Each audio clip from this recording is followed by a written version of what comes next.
You're on. Turn your mic on. Everybody, you turn your mics on. Yep. The June 14th meeting of the Long Hill Township Planning Board is called to order at 7:35.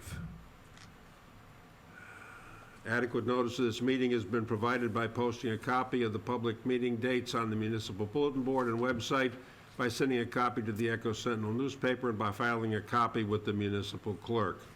Announcement is made that as a matter of procedure, it is the intention of the planning board not to continue any matter past 10:30 at any regular or special meeting of the board unless a motion is passed by the members then present to extend the meeting to a later specified cutoff time. All in attendance are asked to mute cell phones or other electronic devices so as not to interrupt the proceedings. Mr. Richardson, would you please call the roll?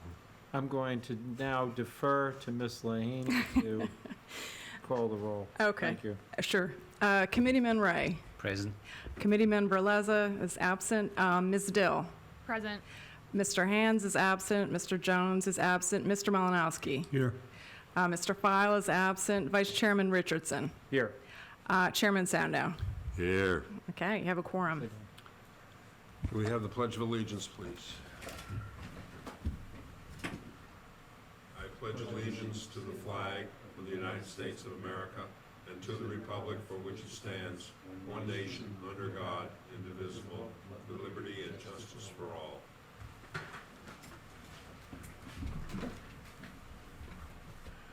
Just for the record, there are no members of the public in the courtroom. For those of you who are watching at home, be advised that this is a working session only for the members of the planning board to review the first draft of the land use element of the master plan. The purpose of this review is for the members of the planning board to ask questions, suggest changes, and in general get comfortable with the fact that sooner or later in the next 18 months, the planning board is going to have to adopt this master plan. The opportunity for the public to get involved will occur when there is a hearing scheduled, and that hearing will be scheduled after all the elements have been through review by the planning board. Well, after all the elements have been created by the master plan committee and reviewed by the members of the planning board, then there will be a public hearing, and finally the master plan will be adopted. We don't have an exact schedule for any of that, but tonight is the first opportunity that the planning board members will have to discuss the draft that has been circulated by the master plan committee. Don, do you have any other remarks, or shall we just get started? Just a couple. I guess first, thank you, Chairman Sandow, for that great overview. The only thing I would add that I think would help with our efficiency is if we could try not to get sucked into doing wordsmithing at this juncture. Let's try to keep our comments on a more a higher level, so that we can really work to, as Dennis said, work toward consensus building in regards to the different recommendations. And then just to remind people where we are, this step is really step 2 of the process. If you recall, we went through and developed goals, and now these goals are flowing down into recommendations. This is the first element we tackled, which is the most significant element from the standpoint of what's really required under municipal land use law, number 1. And number 2, this has a number of different things that are obviously very critical and important to the community and to the town. Not that the other elements are any less important, it's just that this one we have always felt has been one of the ones that have been tossed around more than any of the others. So with that said, I think we should open it up to comments, Dennis. and questions. I have a few generic comments, but I think it's easier to go through this line by line, since you have so very carefully numbered everything. Let's go through it line by line and see what comments come up. Are you going to take notes?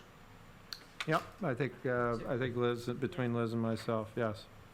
Then let us start by asking, does anyone have a question or comment about 1.1.1?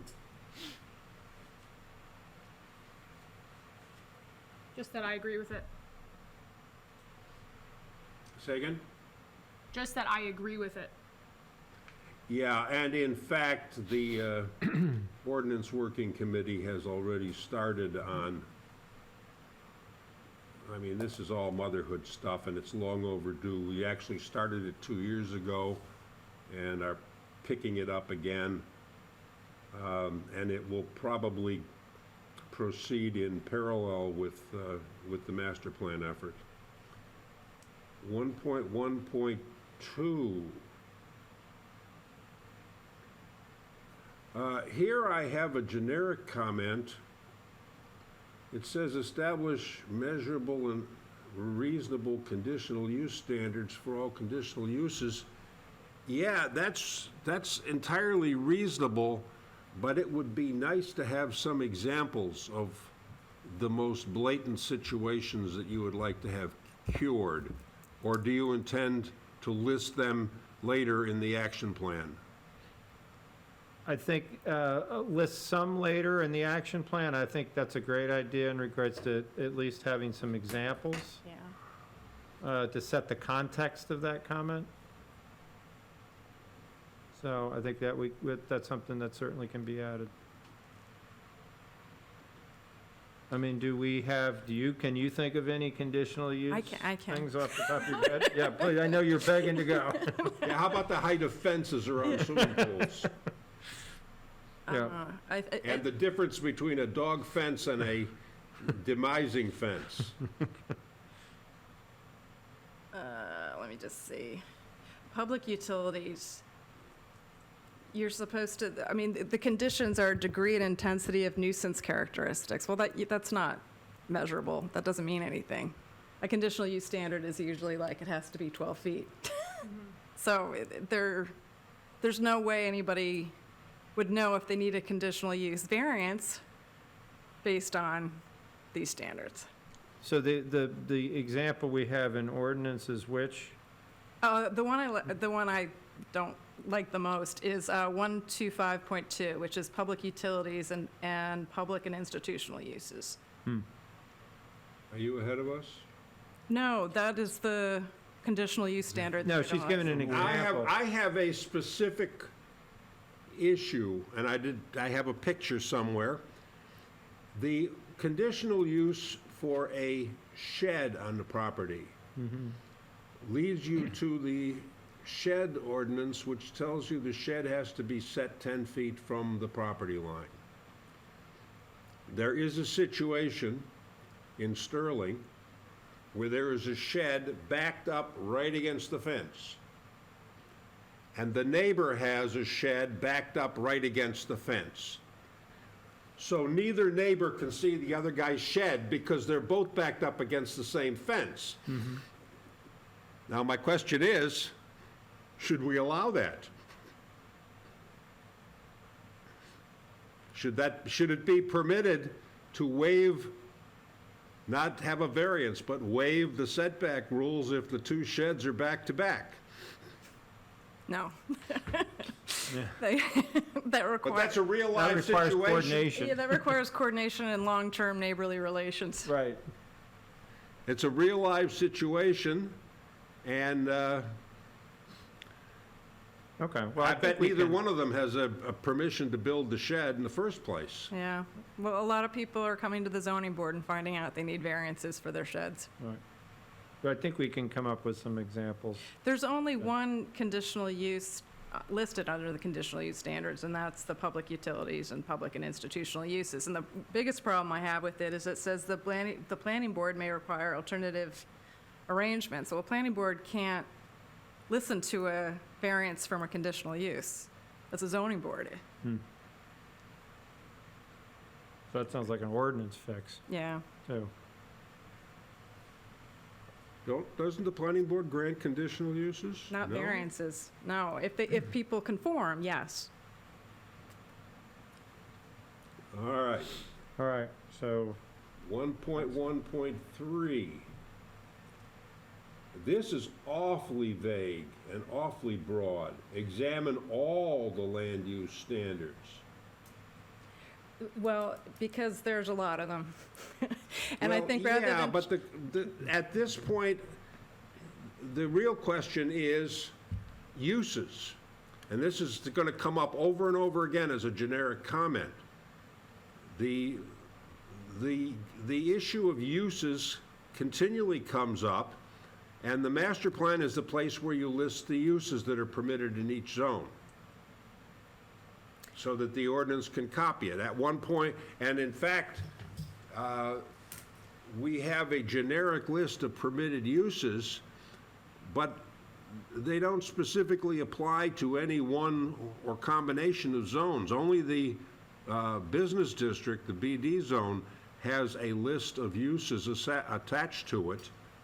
All the rest of the permitted and prohibited uses apply throughout the town. But it has been argued that uses by zone should be spelled out in the master plan. I think there are two ways of looking at it. I think certainly you could do what you're suggesting. A lot of times, towns don't want to do that because once it's in the master plan, it's in the master plan. And then if something comes up, a use comes up, it's not in your master plan, and people come to get a use variance, and we say, well, it's not in the master plan. Like, then it adds a layer of difficulty and inflexibility going forward. you know, I would only voice concern, because we talked about this in the subcommittee meeting, and our concern not only is the flexibility, but trying to predict what the uses are going to be on over a 10-year horizon. You know, the planning period for this document. Well, in terms of consistency, we do not permit gasoline filling stations. But according to this document later on, we are encouraging electric car charging stations. We have to. Is there a difference between a gasoline filling station and an electrical charging station? Yes. Topologically, Yes. there is? Yeah, absolutely. It's written in An the electric management. vehicle charging station is a requirement now under law. Anybody coming in. No, I didn't say under law. I said fundamentally, topologically. Just a second. It would go, if the Valley Mall were going to be built today, they'd have to provide, I forget what it is, 5% or 15% would have to be electric vehicle charging stations. That's not a gas station, it's a mall. Right. So fundamentally, yes, they are different. Yeah. Sometime we get a chance, drive down to King George Road and look at what remains of the Dewey Meadows Mall, and off behind the Dunkin' Donuts, you'll find a whole row of charging stations, and I've never seen anybody park there charging. How long does it take to charge a car versus eat a donut? I think that's actually the closest supercharging station around. You probably don't, you only have to be there for like 15 minutes. You know all this stuff. Yeah, well, I'm about to get a Tesla if gas prices keep going up this high. So, but Yeah. it, you know, comes. No, but you know what, that is a fault with the state legislation, which is that people are required to provide electric vehicle charging stations, and there are certain uses where no one is going to spend enough time to make it worthwhile. But that's the law. But back to the overall comment, I think that the recommendation here is to do really a full review of all the land use standards. Does Who's gonna anybody do else have any that? comments? I don't know who right now, You it's are. in the plan. Whoever we assign it to. Well, yeah, there's a lot of things you could put in the plan that we don't have resources for. And so I will We ask. can't, well, I mean, there is no question that this is a motherhood statement. But the question is, do we have the resources in the next 2 or 3 decades to examine all the land use standards? I think you could. Because that is, quite frankly, a township budget question. I That think- is, quite frankly, a township budget question. I mean, Hello? I hear it. Oh, you did hear me. You're very good at not showing any emotion. I mean, what, I think we could add language saying prioritize sort of the worst offenders, but Well, if the committee wanted to prioritize things that need fixing, I mean, we fixed a lot of things in the Valley ordinance. Dennis, for the sake of time, why don't we follow up and maybe you can make a list, a recommended list of what land uses you think we should fix? Come on. What? If, I trust the committee. no, you know what? But Dennis, honestly, the next step of this would be like, hey, Dennis, can you write a memo of everything? And then you're going to come back with 20 pages of everything that needs fixing. But it doesn't all have to go in the plan. all right. The problem with all the land use standards is being very careful that we don't make a fix in the land use standards in the ordinance that runs contrary to something that's accidentally in the master plan. Because when applicants come, and we don't want to give them the choice of relying on either the ordinance or the master plan, whichever suits them. We've run into this situation with the overlay zones for affordable housing being in conflict with the master plan.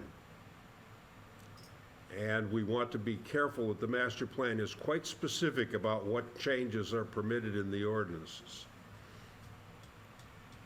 See, I'm sorry that Yes. I'm talking so much, that to me is one of the reasons that you don't get too specific in the master plan, because those overlay zones came about because of the Affordable Housing Settlement Agreement. And so if you backed into a corner with your master plan in whatever year it was, when you're negotiating with Fair Share in 2018, things might be at conflict, but you still have to negotiate with Fair Share Housing. Well, you can't have a master plan that has two conflicting plans in it. No, That's not a plan. I'd hate to cross a bridge that was built that way. No, I agree with you, but I guess what I'm saying is you don't want to do anything in the master plan that's going to get you potentially into trouble later on.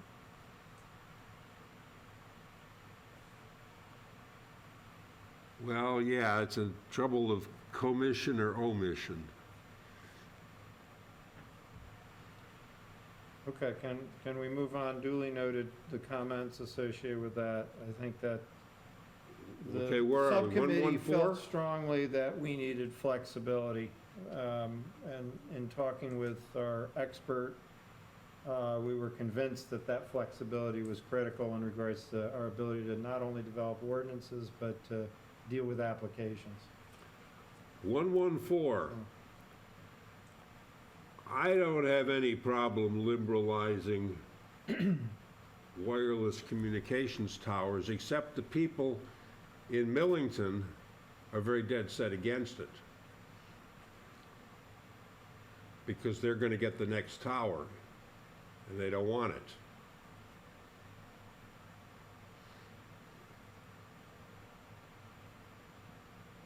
And as I have pointed out many times, the main power line towers running through town, the PSE&G high voltage line, is a $50 million project, which has gotten no review by any board. But the cell antennas on top of those towers have been a nickel and dime proposition for the zoning board on at least 3, maybe 4 hearings. And I don't know, do cell towers go along with power lines if they're on the power pole? Or if they're a standalone, like the next one in Millington will be, do we want to run it through the whole board process? And then discover that we don't have much authority to regulate it anyway.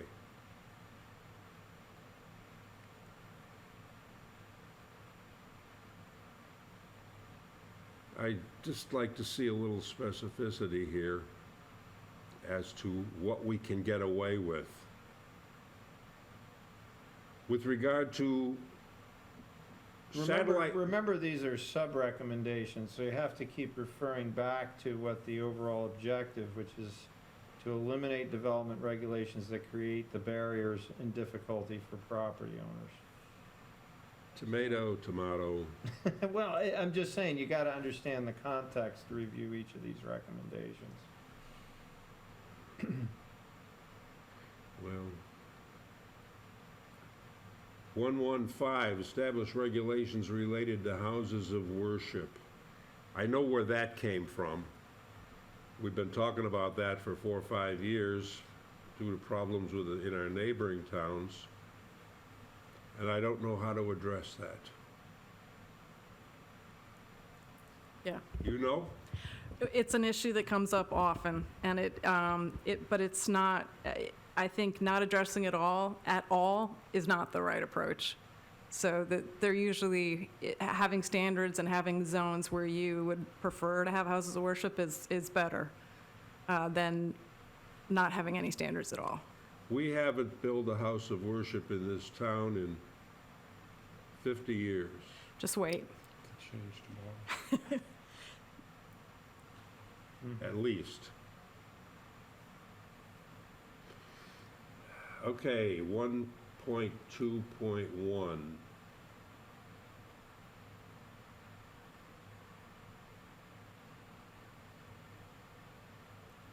One point 2.11. 1.2.12, this is old history. The R10 zone already exists. Okay. It's too late to plan for it. All right, so take that one out? I think so. Okay. There are 5 houses in the current R10 zone. It was created about 6 years ago. All we have to do now is expand it. Okay, so, sorry, there is an R10, so should we change it to expand the R10 to include? It's currently called the R5 consistent with the old naming scheme. Oh, okay, got it. But it will be translated to R10. It was adopted by ordinance in 2016. Okay, Which means it was probably in the draft yeah. and got adopted anyway. But is there anything that should be done in the R10 going forward? Yeah, just add another line, R5 to quote R10, close quote. Okay, But in 1211 and then 1212 is old business. And you need another quote in 1211. oh, I see, yeah. 1213. That's good. That's something we've talked about for years. Let's get it done. And the zoning board keeps telling us to get that done. And we've got a lot of tables that are available when the ordinance and the zoning map get rewritten, and I don't think we need to get into the level of detail here in the master plan, unless the master plan committee wants to.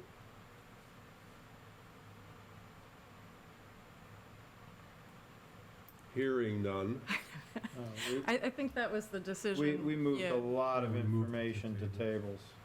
Yeah, well, there's a lot of pictures of what these amount to, but I don't think it's I think the generic description here of what needs to be done is good enough. Right, and that's what we attempted to do, is capture the generic and then refer to a table ultimately in the final document. 1214, 15, 16, 17, 18, 19, 110, these were all discussed in the 2016 draft and rediscussed in the old master plan committee a year and a half ago.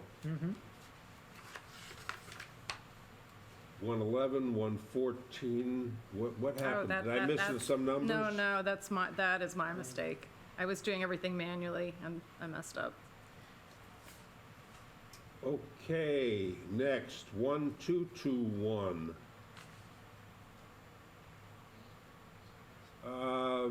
There may be additional consolidations for the newly created affordable housing zones. And I have a list somewhere. There are two of the affordable housing zones were created as new zones, the others were created as overlays. Right. For example, the elite that we approved in January is a separate zone. And one of the other ones is a separate zone, the rest are overlays on existing. But the ones that are separate zones could be merged in here into this list. Okay. Next, we have some typos in a row. Uh-oh. 1.1.2.2 should be 1.2.2.2. Ah. And on down for Yep, 3 lines. Yep.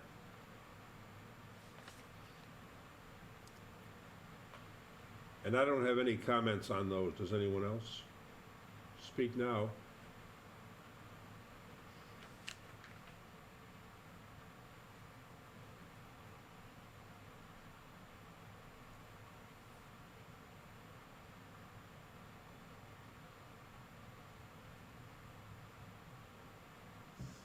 Uh, 1.2.3, we should add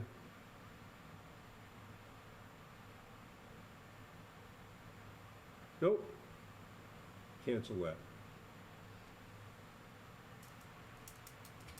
Just a question. It's American Legion building, or is it buildings? Building one, Just singular. building, okay. But 2 lots, Okay. one of which is a vacant lot. So, but I should We take say out the, American Legion lots? yeah, parcels or something?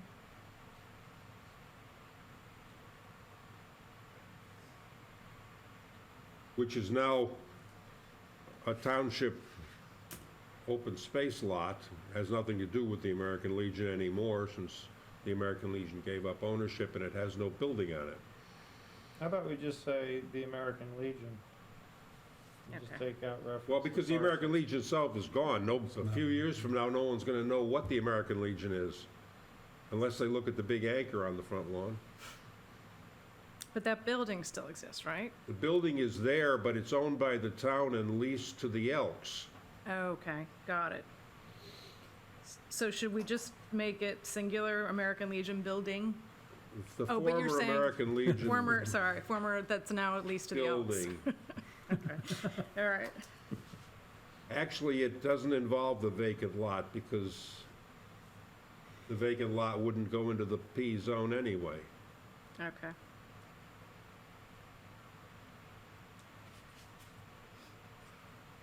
So it's- There is a related question about the P zone, because the P zone includes the Public Works Yard, which has been subdivided to split off the sewer plant to a private owner.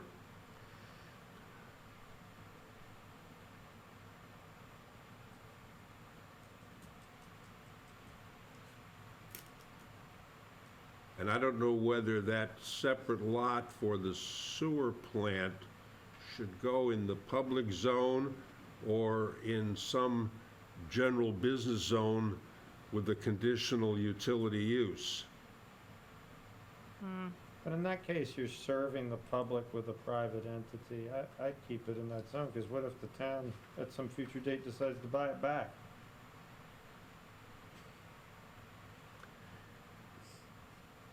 Well, except that we have other significant utility properties in town which are not in the public zone.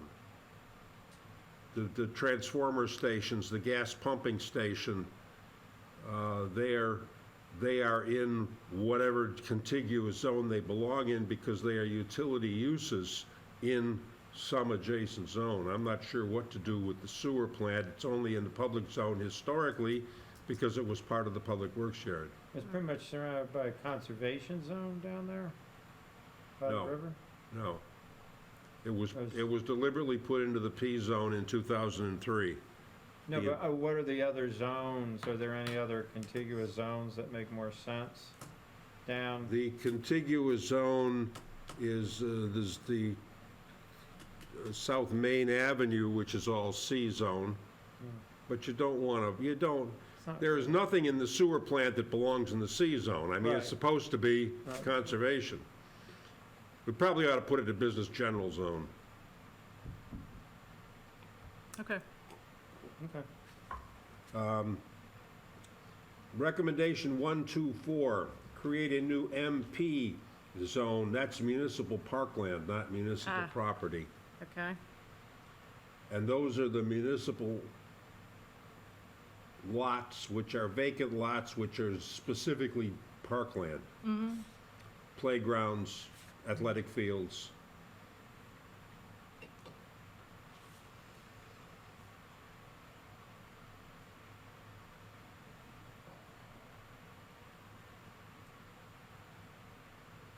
Any other comments or questions about 1.2? Then let us move on to 1.3. Consider locations appropriate for diversity of housing types for all Long Hill residents. I didn't understand that, to be completely honest. Your microphone, Teresa. I didn't understand that. Okay.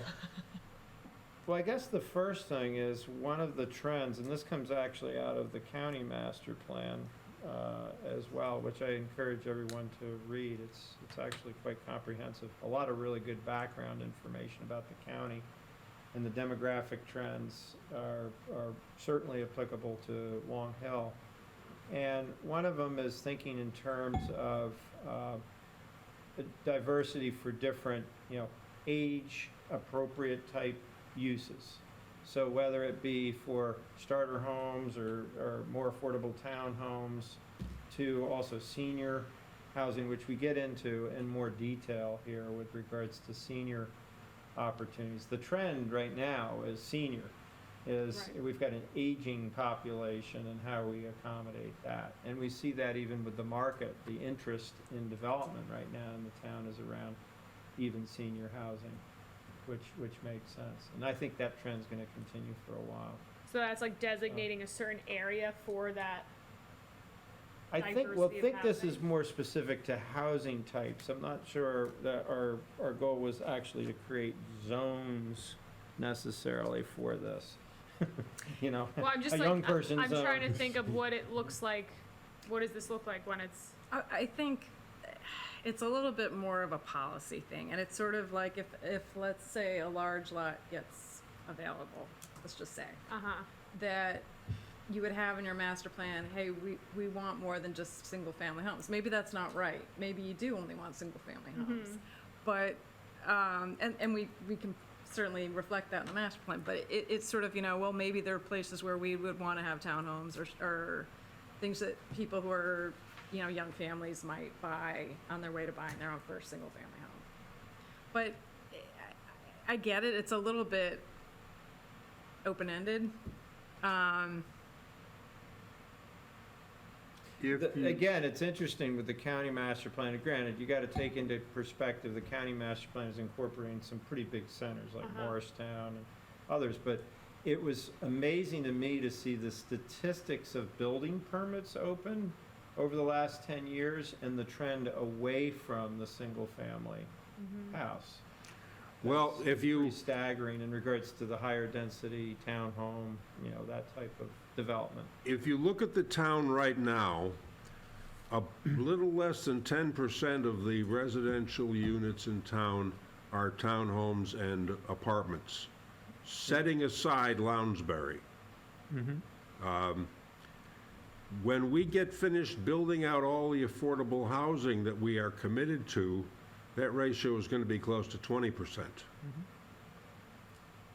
Now, in the next round of affordable housing, again, assuming that there's something like a 15% ratio, which means that for every affordable unit, you wind up building 6 market units, that's going to go above 20%. And so I did not, in this entire document, see the words low density. Good, Oh. You're clear of that. because I think we have to bite the bullet, and this objective 1.3 pretty much encapsulates it. Yep. And that is the trend. Now,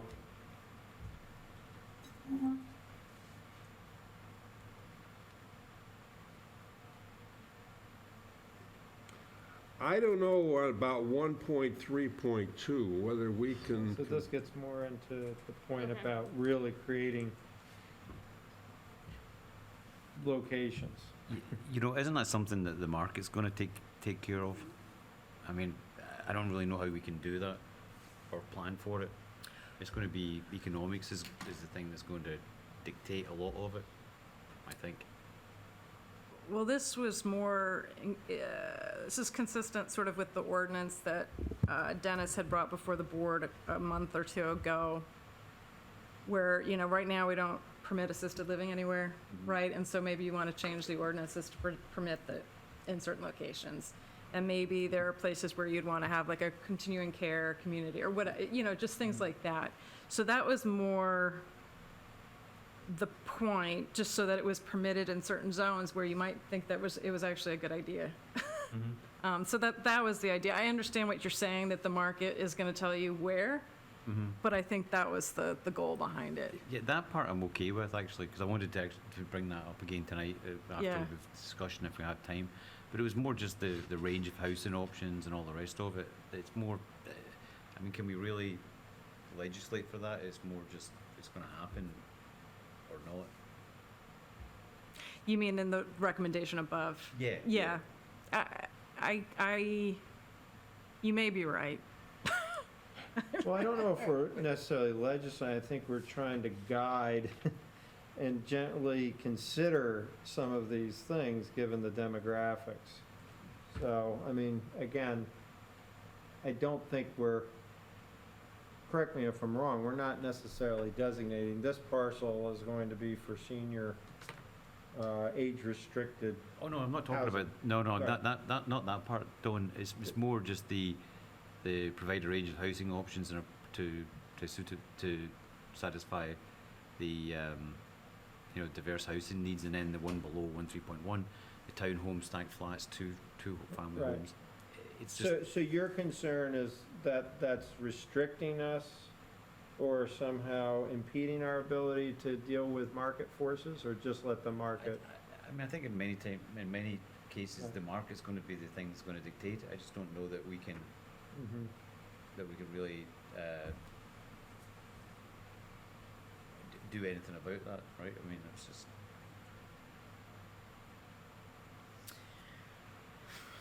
Yeah, I mean, the only argument, and that's not the only argument, but one argument in favor would be, you know, if somebody were to come before the board and say, you know what, I want to put in a townhome development or something like that, is 65 and older or 55 and older or whatever. You know, and in your master plan, it says that you should have more diverse housing. Mhm. You know what I mean? There's some sort of backup, Right, there's some, right.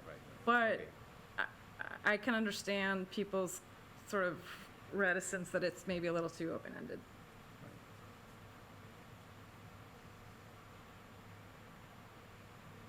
So I think going up a level, are we concerned about this whole objective of 1.3?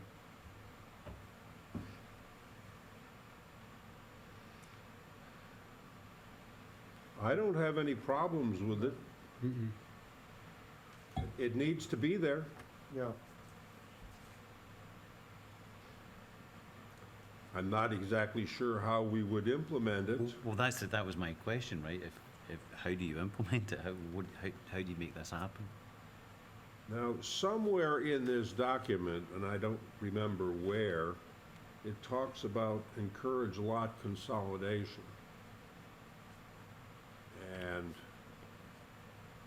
one of the problems with encouraging lot consolidation is you make bigger lots, which are then more attractive to congregate housing. I had highlighted it in blue because that's a holdover from another earlier version of these documents, and I didn't really understand what it means or if it's something that you actually want. I don't know whether we want to encourage lot consolidation, I guess or how we would do it. Obviously, we talked about lot consolidation back in the 30s and 40s when we were looking at woefully small lots in some of the neighborhoods, but that doesn't seem to have happened. The marketplace has not set about consolidating lots. I mean, I see one on Main Avenue, one lot consolidation in the works, but how many other lot consolidations have we had in the past 20 years? Well, I think that's where it was in downtown Sterling. The suggestion you're thinking of, I think it was for downtown Sterling. Yeah, I'm thinking of one across from the hotel. Right, but I think that's where we had put it down in writing to encourage lot But lot consolidation. consolidation is very costly if you're 98% built out like we are in town. Oh, I just thought of one, actually. The Sterling, that multifamily building that got approved, in January, or recently, in Sterling. Yeah, That was a lot consolidation. it was a lot consolidation, but with two very rundown properties. But that's what it's always going to be, probably. But in the past 20 years, that's the only example I can think of. Lot consolidation requires two adjacent lots which are substandard, underperforming. And there's not many locations like that in town. Can we just come back to 1.3 for a second?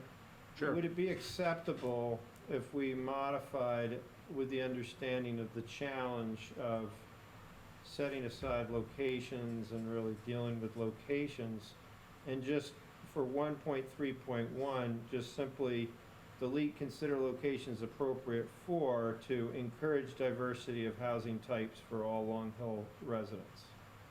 And then, again, delete consider additional locations to allow for, and just say encourage age-restricted or specialized housing for seniors. And then we're not in this position where we're dictating or trying to come up with ways to set locations, which I agree is going to be very difficult. Yeah, I agree that it would be hard-pressed to Yeah. come up with locations. Right. I mean, who would have thunk that the car The car wash wash, right. would become a nursing That's home? that's the example I was thinking of. I would have never thought that would be attractive for that. So, Yeah, Okay. I believe that leaving this vague is okay. I'm not just sure how we implement an ordinance, except to put some conditional hangers in all the zones, some conditional hooks in all the zones for this. But you know what also, this could also be an instance where somebody comes to you in the future and says, I want to do this on X, Y, and Z. And you say, well, okay, we have something, language like that in our master plan. It would be consistent with our master plan. And you write the ordinance then. Well, I've always said I'd be happy to tear my house down and put up 10 rental units in its place on the same lot. Take it to the council. My neighbors might not think that that was such a good idea, but is that, I mean, that's the extreme of encouraging. right. We could even put a bus stop out front But, if we had a bus. don't we have a range of housing options right now in the town? I mean, that's kind of the way that we've evolved. You got. I mean, I know people who have moved into to homes. They've had their families have grown and have moved elsewhere in the township to larger homes. So you get your starter home, and you know if you want to stay, you get your you know, the larger ones. And so I think we have that already. And we've, however we've done it, we've encouraged it. Would you make any change to 1.3 as it's written? I just don't know that we need it. I mean, Well, we need 1.3.3 down at the bottom. well, that one there is like, I mean, Right. but the thing is, right, I mean, we don't have an option there, right? That's your gun to your It's head, like- yeah. Yeah, I mean, that's a kind of like, oh, okay, if you have to put it in, it's stating the obvious. But How about, If I would recommend maybe taking out 1.3.1, but I actually would keep in 1.3.2, because I actually think would be helpful. And then I would keep in the next one, just because it's a policy. It's just saying, oh yeah, you know. yeah, right, yeah, Like, Yeah. but that we, you know, because in some ways, 1.3.1 is in some ways a repeat of the objective. how about just change the objective to continue to provide? Yeah, that would be really good. And then I would take out 1.3.1. Yeah, because, and actually, just to your point, it's beginning to make sense to me, the only people that we don't have, you know, a reasonable, we have, you know, anything reasonable to satisfy their needs is like older people who want to stay here or want to Right. downsize. We don't have that here. Yeah. And so yeah, that makes perfect sense to me. Okay. All right, so I'm I'm going to good with take that. out 1.3.1. Okay. The first word of 1.3.2, consider additional locations. Do we really want to consider locations, or do we want to create a framework for developers to find additional locations? Well, I mean, I think Dawn, I think we kind of struck that whole thing to Take get it out out of the locations. location business. so it's just And consider. just say encourage age-restricted or Mhm. specialized housing for seniors. And leave it at that. No, if you want to encourage, consider. Okay. You don't want all downtown to be age-restricted housing. That you want to encourage it. But if it happens, it happens. Anything else in 1.3? All right, so I'm sorry, just so I'm clear. So taking out 1.3.1, and 1.3, we're saying continue to provide. That's the new objective. 1.3.1's out. 1.3.2, why don't we, I'm actually think it should say consider locations to allow for age-restricted or specialized housing, because you don't really have it yet. And just consider it. Consider locate, so when somebody comes to you, say, oh, okay, we'll consider it, it's in our master plan. I would, Well, when you say consider locations, are you saying certain zones? or No, restricted? no, it's more just almost a So you're not policy considering the statement. location, you're It's- considering the application. If somebody came before you and said, you know what, we'd really like to put it here, then you say, okay, we'll consider, maybe we should change the zoning for this whole area, or, you know, Okay. that sort of thing. Okay, so you're not looking for specific zones? No, Put it in no, more no, I restricted. wouldn't say, oh, let's put it in the Okay. whatever zone, yeah. down at the Because I end, think it was proactively, we were concerned about sitting down and trying to consider locations. So this is really more consider locations upon application, Yeah, which is a different, that's letting the market dictate that. Right. Right, that's fine. I'm fine with that. down at the bottom of that write-up, you talk about congregate care, assisted living, memory care, nursing homes, and similar uses. And that's good, but that's buried in a very long paragraph that starts out age-restricted. yeah, And I would opt for putting as much meat as you can in there without limiting it to age-restricted.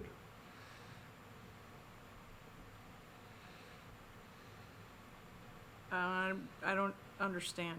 What do you mean? Like Just to- you'd rather get right to the nursing home stuff, or? Yeah, I would just make age-restricted another one of that list down in the last sentence, Oh, I see, okay. and not put that entire bracketed phrase into the age-restricted category.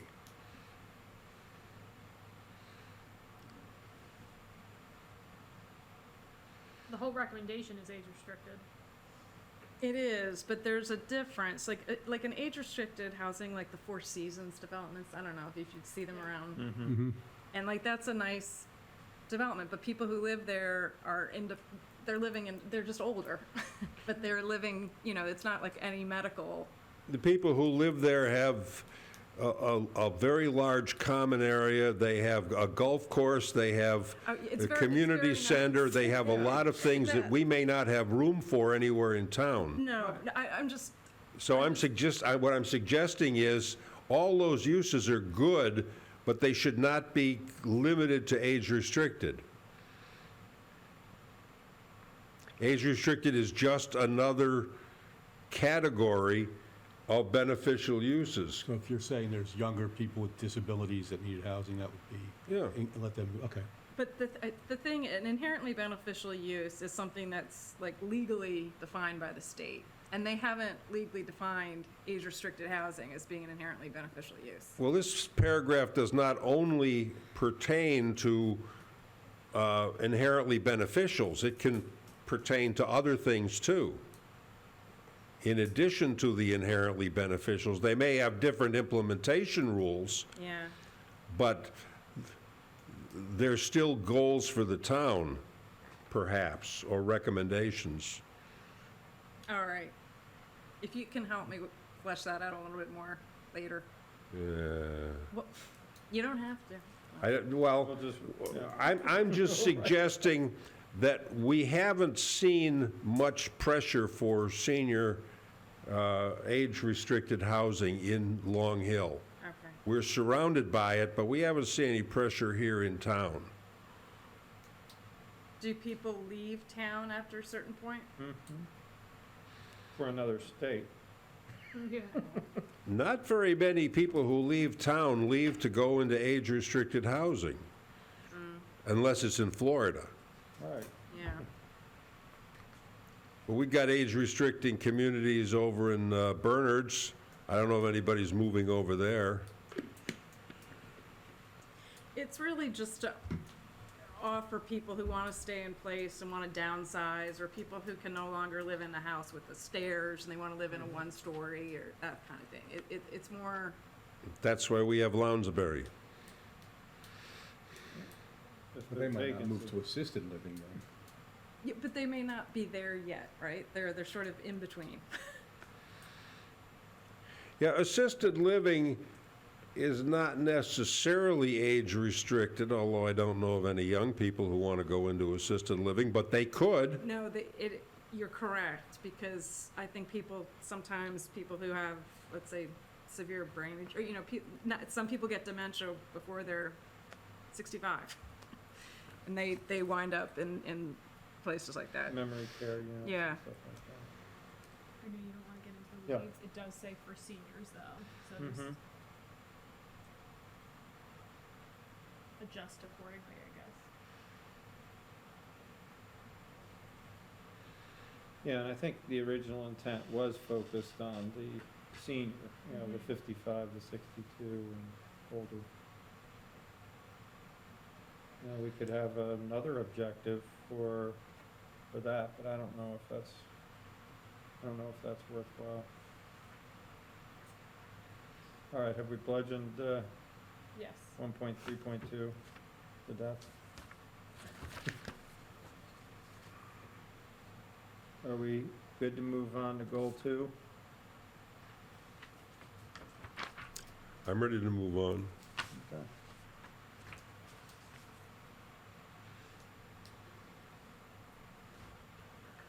Two point 1.1, consider an economic development advisory committee to guide efforts in inventorying and marketing underutilized properties.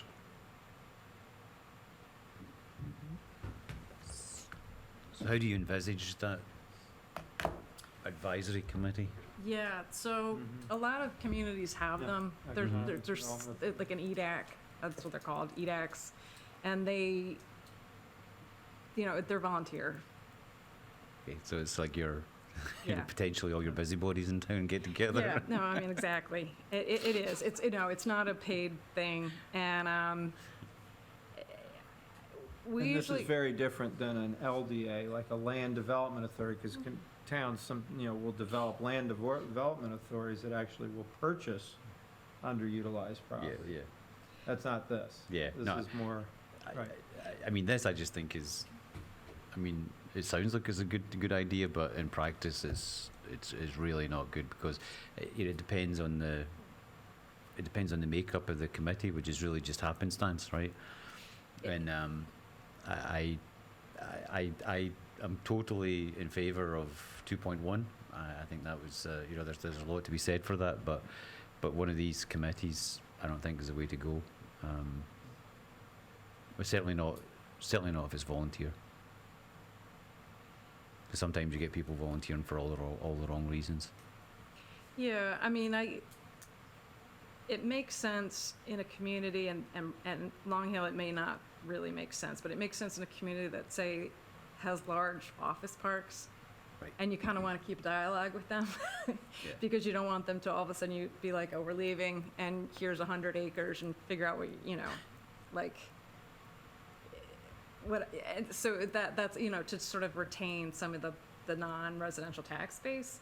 But I understand what you're saying. That's too. I mean, I would be in favour of it being an actual salaried position or a paid position, whether it's part-time or whatever, but we actually, pay a group. It could be an outside vendor, it could be a group of people, but we actually pay them, and that way you can hold them to work product, to produce some kind of product for you that's useful, and direct them. Okay. So instead of like establishing a EDAC, it would be Consider an economic development coordinator or something like that? czar. Yeah, or would it be something like you would hire somebody as a consultant for a short period of time? Yeah. Okay. I mean, I could see bringing somebody like that in to consider how to enhance the Valley Mall. The attractiveness, there's some properties there that are very marketable. How do you attract, for example, like a Trader Joe's into where King's used to be? Yeah, but then how do you I do love a that? Trader Joe's in Yeah, there. I mean, but how do you do Right. that whenever you have an owner of the property, right? Right, And you're not exactly. trampling all over their Well- rights to. I think it's establishing, again, a connection from the township committee to that owner through this group. And whether it's, I hear you, the consultant would be more of a challenge. The consultant would be looking at really marketability. What they would be telling you what the market is and then how to best attract that market. Right, but then, if I'm thinking of myself as the owner of, a large property, just because we mentioned it, Valley Mall, right? Right. I want to have complete control over what I do there, and if I want to have storefronts empty, it's okay. I'll have storefronts empty, right? That's because it's my choice economic choice to do that, and so having the town kind of coming and saying, or even gently, or Right. it just No, I it wouldn't understand. sit well with me, Absolutely. and I don't think it would be productive. Yeah. I don't know too many owners that want vacant stores in there. But but- From a but, market I'm just kind of saying as Right. as an extreme, right? I mean, or I think Um, if anything, owners that I talk with want help to market their properties in some regards. So that's a different thing, though, than coming in and telling them. right, What but to then do, it comes yeah. out, do I really want my taxpayer money spent enriching a commercial owner? I mean, that's the other thing, right? Good point. Yeah, I mean, again, like I said, let's just use Valley Mall as a very hypothetical. Yeah. Just anybody. If they have plans, it's sort of establishing some relationship with them so that you're aware of that.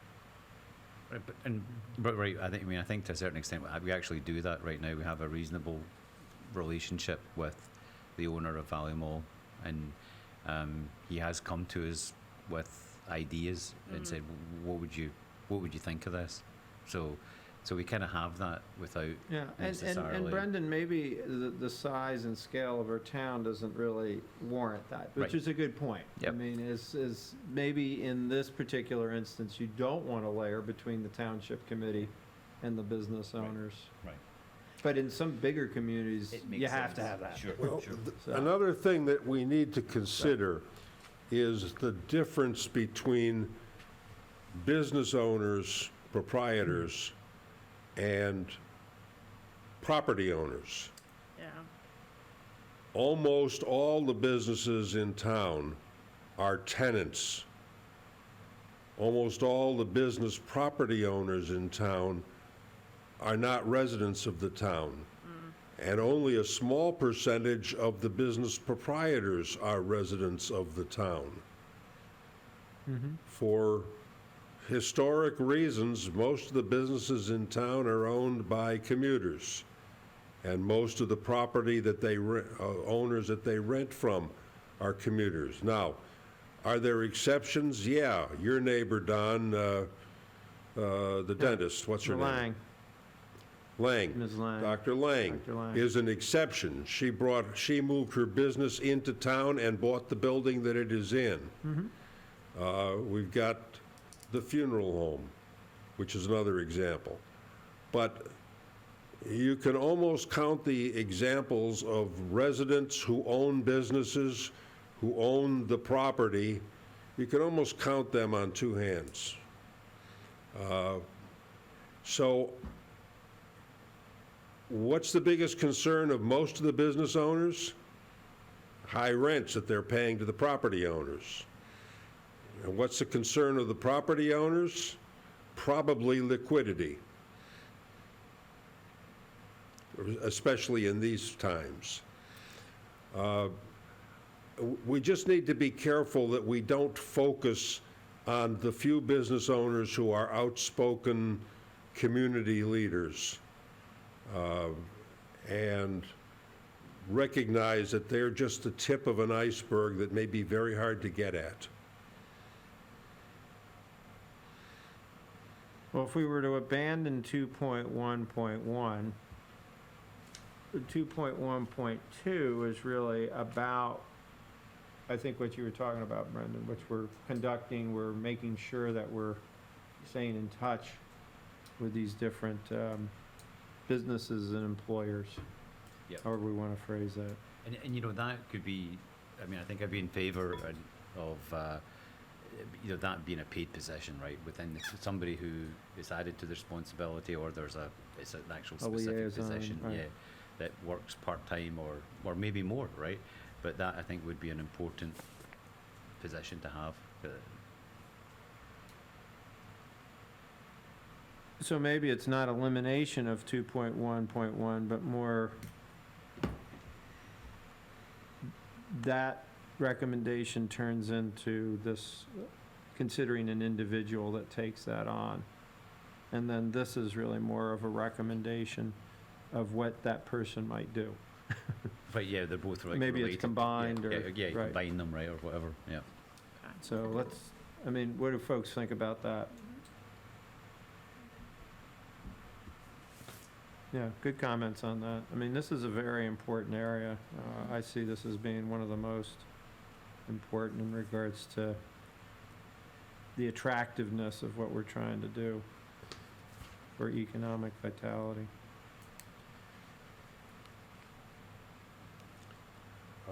2.1.3, account for new or emerging office models in zoning and development regulations. So this is trying to capture some trends. I have circled the last sentence in this. The township should continually monitor trends in the market and ensure that zoning standards remain up to date. That is exactly the hook that I was looking for the discussion of extending the permitted uses and height on Valley Road. This is the hook. When I brought that up at the meeting last month, the members of the committee said, wait till you see the master plan. Now I've seen it, now I see the hook. We can get on with this ordinance revision. Yeah. Thank you. And actually, you know, that, does that even wrap into, you know, however you do it, right? But it could be the same individual or individuals in the town, right, who are kind of tasked with doing that too, right? But yeah. Absolutely. I think we're kind of developing a job description for that It looks individual, is that way, really what's yeah. happening here. Yeah, it looks that way. Dennis, what are you doing? You're going to interview for this job? No, no. I'm past the stage of needing to work for a living. He's busy redeveloping his property Right, for exactly. senior housing. Doing his, right, his Yeah. senior housing lot consolidation. All right, next, 2.1.4. I have a lot of notes on 2.1.4, but the one that really throws me is in the middle of the section, retail establishments are now coordinating with train commuters through the creation of concierge service at train stations. It is very interesting that the only township-owned restaurant is located at a train station and opens at 8 o'clock in the morning, when most of the people who need concierge service have already gotten on the train and gone.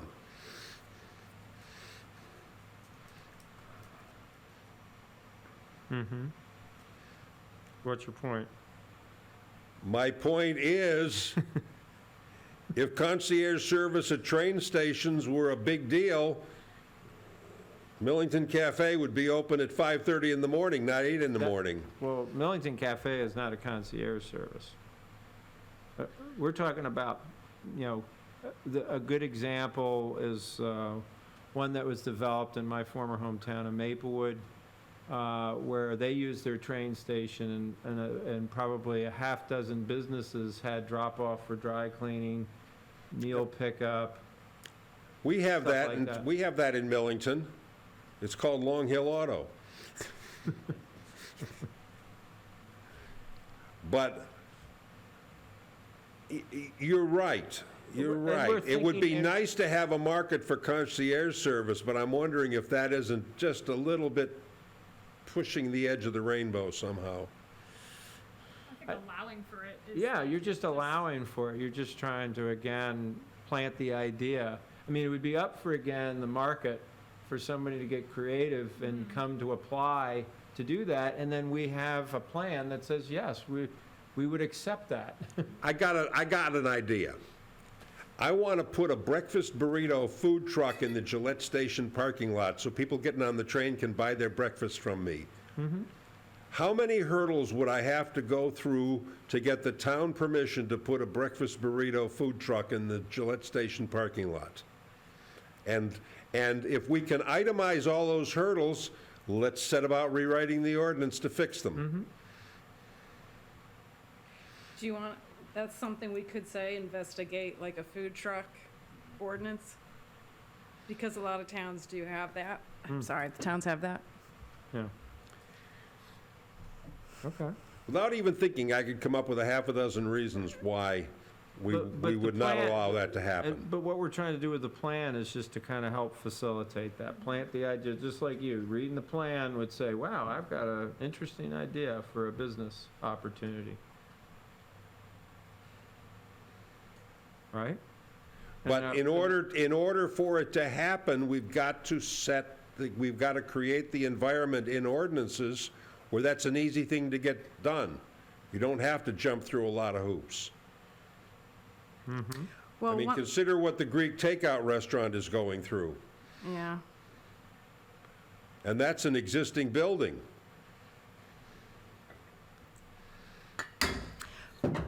Oops, but I think that's the whole thing with drive-through windows. I mean, that's something that is really current, that a lot of places now want drive-through windows.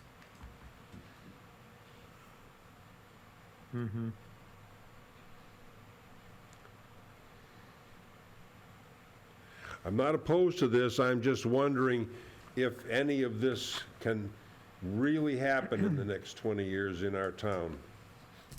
Well, drive-through windows, yes.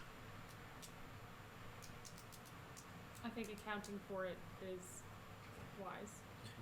I think we keep coming back to, are we going to view the 3 train station hubs as assets to the town and try to facilitate economic development as best we can around them, or not?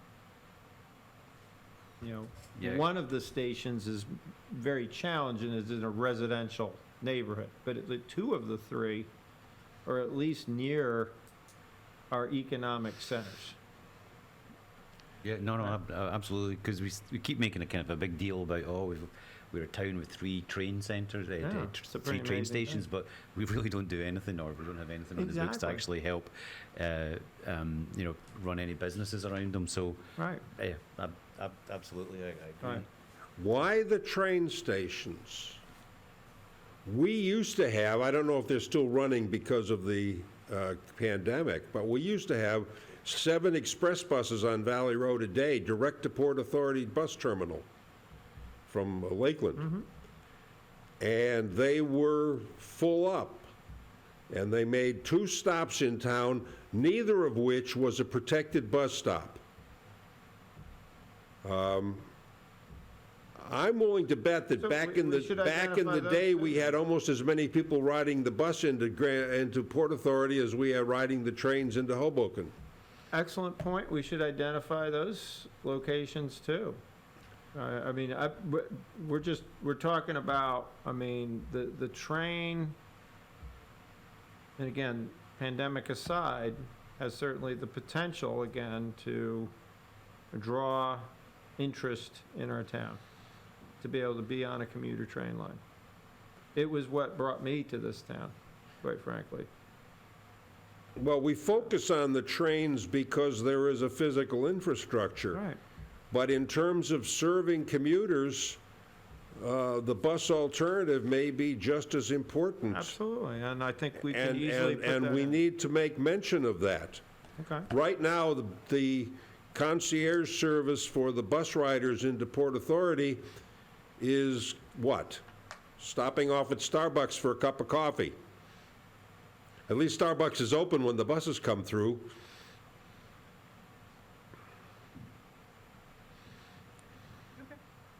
Got it. Good point. All And right, I do know that sometime back, Lakeland suspended their service. I don't know what they're doing now. Yeah, I haven't seen them. I haven't seen anybody waiting there in a long time. I haven't seen a Lakeland bus in 3 years. I would think they're back, but Do I owe you something on 2.1.5? no, I mean, No, not yet. no, not yet. No. No, this is just laying out the objective for Okay, your work Great, on the parking standards. they sound good. I mean, the big thing that's interesting, because I'm dealing with a couple of developments, just as an aside right now, and a lot of towns are totally reconsidering, especially, we don't have a lot of this, but these bigger box retail centers, is the parking requirements are way out of whack with just how many people. You'll have a 250,000 square foot building, and you need 30 spots. I mean, and that's too many, with just how many people are in these big industrial complexes now. Yeah, that's the biggest problem we have, I believe, is the banks. We've got banks. We started out with 8 banks in town, maybe 9 if you go back far enough. We're down to 4. And we got some banks that are going to go out of business with, or close with big parking spaces. We've got Millington Bank, which at one point was a corporate office and had the second floor filled with corporate staffers. They now just barely maintain a teller line. They got a parking lot in back with 2 or 3 cars in it. Santander's parking lot is never full. Bank of America, gone. PNC, never more than 2 cars in their lot. So. Now, I'm do you- not do you sure we're have ever a- going to utilize Right. the bank parking lot ordinance, because I don't think we're going to get any more banks in town, but that's an example of a place where we've definitely, the world has changed. Right. Well, maybe we add to this, I don't know if in Long Hill there's ever any consideration of banking parking spaces. Of sort of saying, your ordinance tells us we need 50, we think we only need 20. We'll have this green space over here that could be used for this additional 30 if we need them.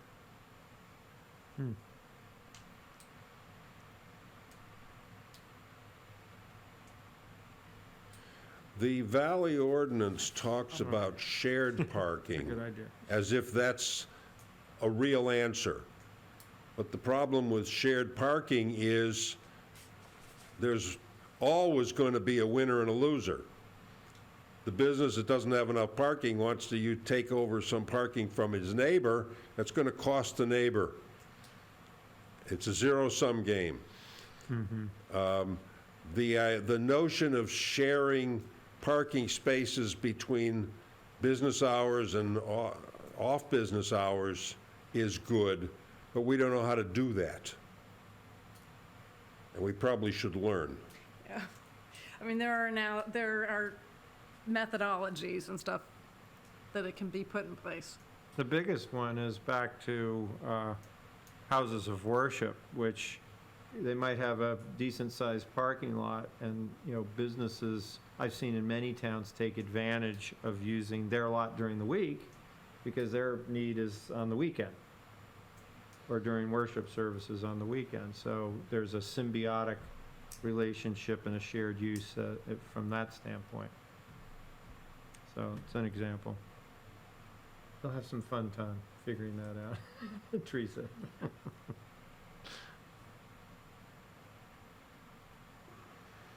I think we're up to 2.1.6.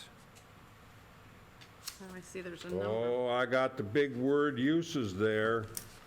Review permitted retail uses to ensure that land use regs are flexible enough to accommodate different types of retail uses.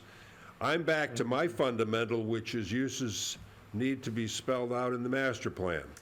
They're right there underneath. And we disagree on that. No, but they're right there. Those are some of the things that we could think about. For example, indoor recreation is becoming something that a lot of they're re-tenanting and empty retail spaces, or actually even empty industrial spaces. Like indoor soccer fields or indoor climbing gyms or things like that of that nature. And so you just want to make sure that you have an ordinance flexible enough. So, it's much easier for someone who wants to open a business like that to come into a town where it's already permitted than to have to get a use variance. Mm-hmm.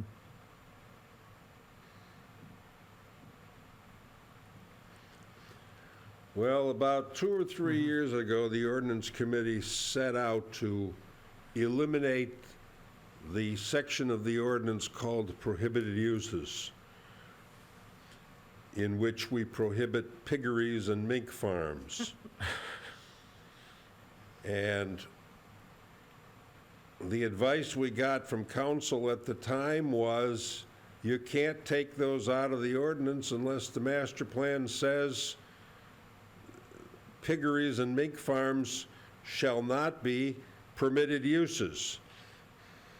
All right, well, why don't we have another recommendation that says remove the prohibited use section from the ordinance?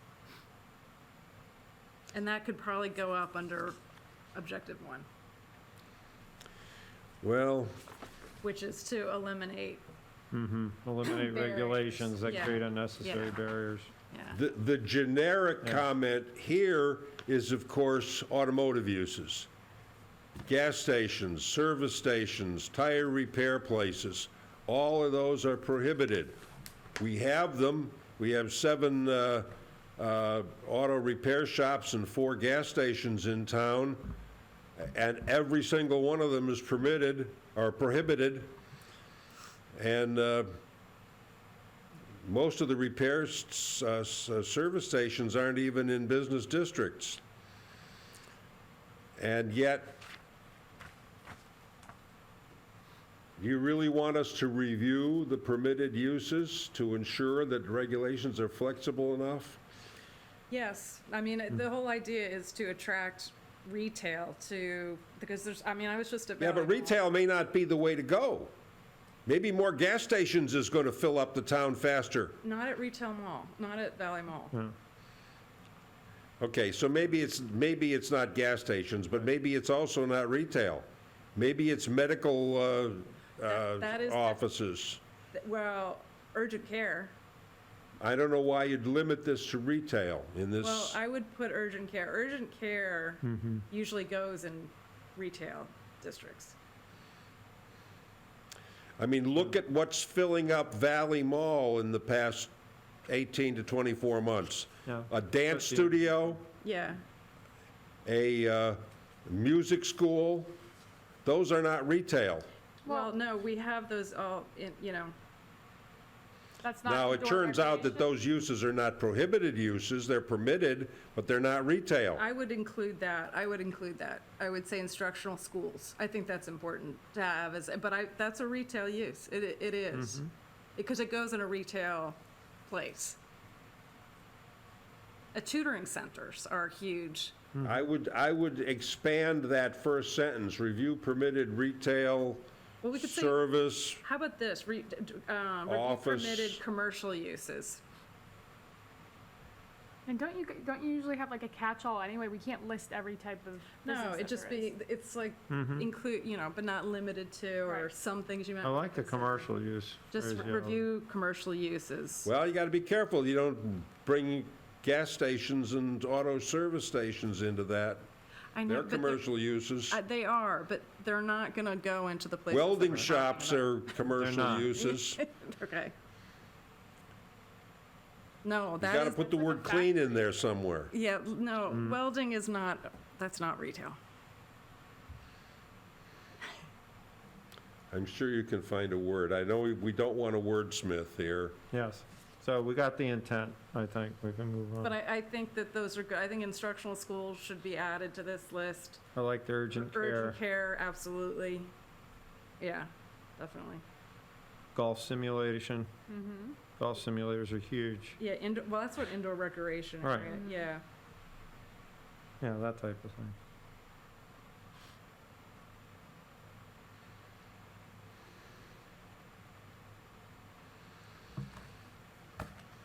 Hatchet throwing. Indoor recreation.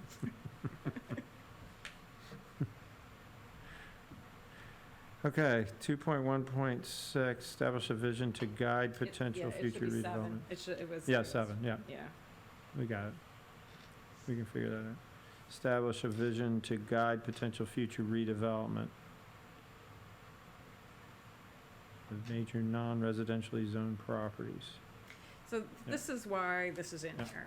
So if you have a big landowner and they decide to leave, that you have some sort of guidance in your plan for what you might want to see there. And so you want to say, we want to have attractive architecture, we want to have open space, we want to have a mix of uses, it can't just be residential, we want to have non-residential. It's more just sort of setting in your master plan a policy statement. If somebody comes to you and says, and maybe this doesn't apply in Long Hill, but that we just acquired 20 acres and, we want to develop it. And yet your third bullet just wanders so far all over the map. It's very hard to draw a boundary around your third bullet.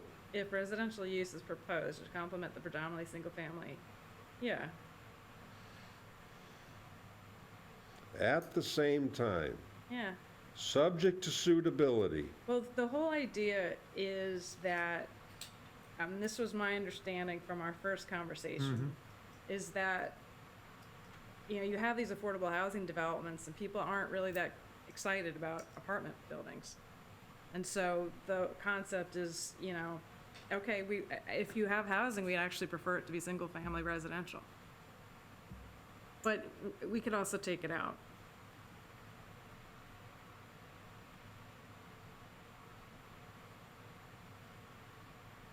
See, I like that bullet because it guides to the character, attempts to kind of guide, or at least acknowledge the single-family residential character of the town, as we talk about that.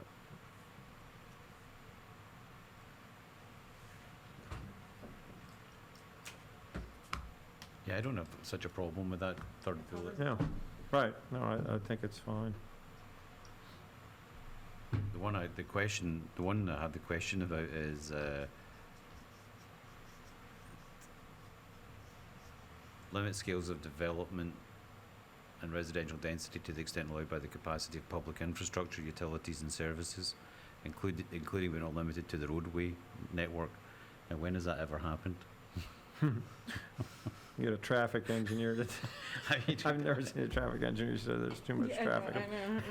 It's never gonna worsen, it's Right. already there, yeah, I know. In theory, Yeah, it could be it's nice limited to by. see it, but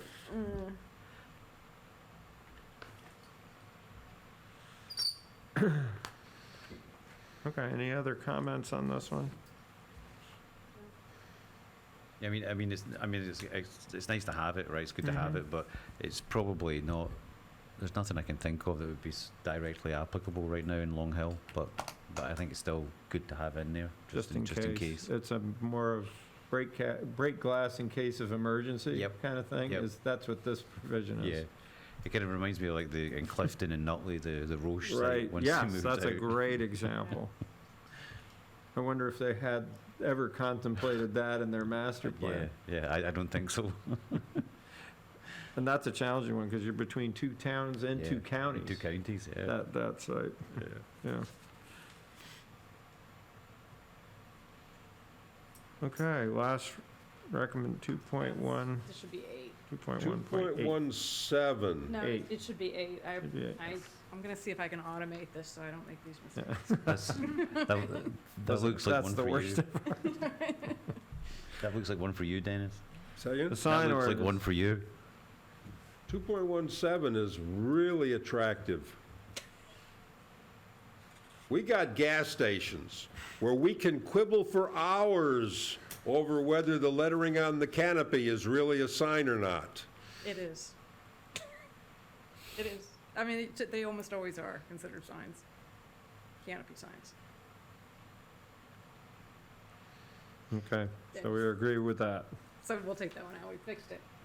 Now, is that okay, that recommendation, Dennis?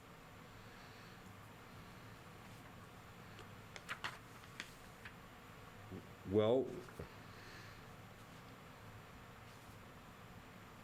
what's the direction we want to go in here? Do we want to stick with carved wood look?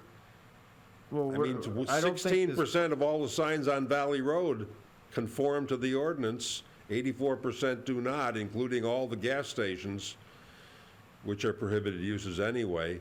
Do we want to totally overhaul the sign ordinance? You want to make the canopy signage part of the sign and limit it to 32 square feet.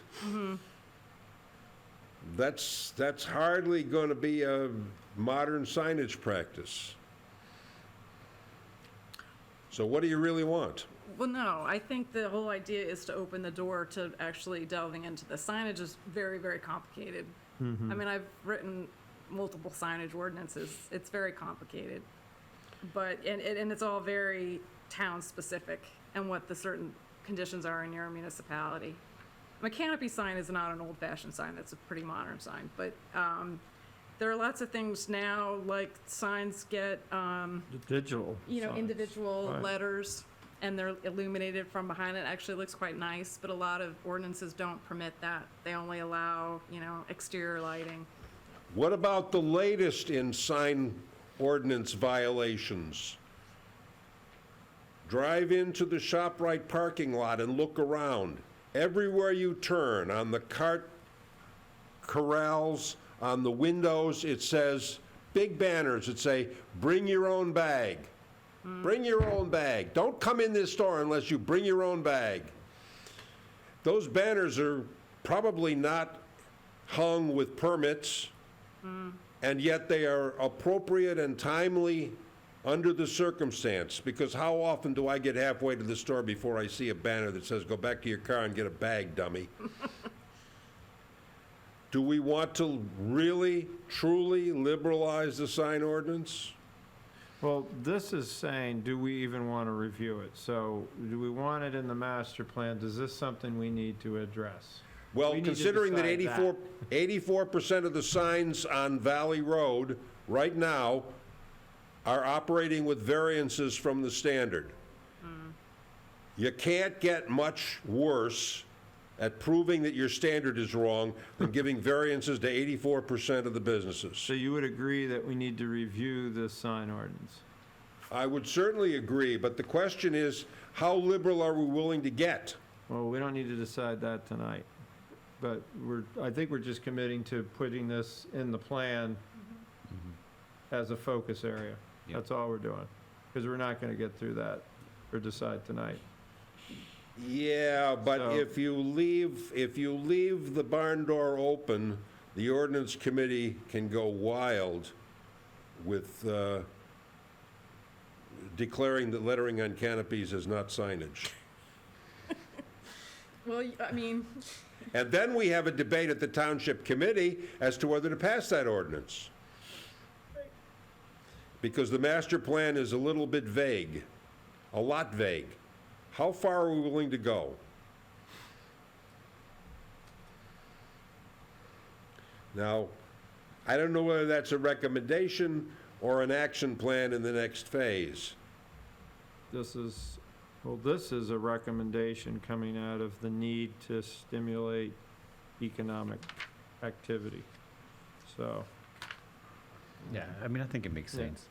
I think we should keep it. Well, if you want to look at- stimulate economic activity, you don't hassle the gas station operators over signage on canopies. Okay, forget the. but I know Just one to- thing, and I know you know this, but the zoning report every year has something Right. along the lines that there's nothing in the ordinance about gas station signs, yet we have gas stations. Right. So Right. So what do you do? Right. Yeah. And we're still sticking with carved wood look, even though nobody except, the carved wood look, the 16% that are actually conform, believe it or not, if you drive on Valley Road and look for the conforming signs, they are all the local businesses, the funeral home, the medical office. It's only the guys that can't afford big-time lawyers that put up signs that conform to the ordinance. This is something that we'll learn when we do the outreach to business owners. All the banks, except Bank of America has got a conforming sign, except they went out of business. All the other banks have non-conforming signs, including internally lit. All right, I think we've demonstrated from our discussion that we need to review the sign. Yeah, ordinance. right. Would you say that? Okay, let's move on. Objective 2.2.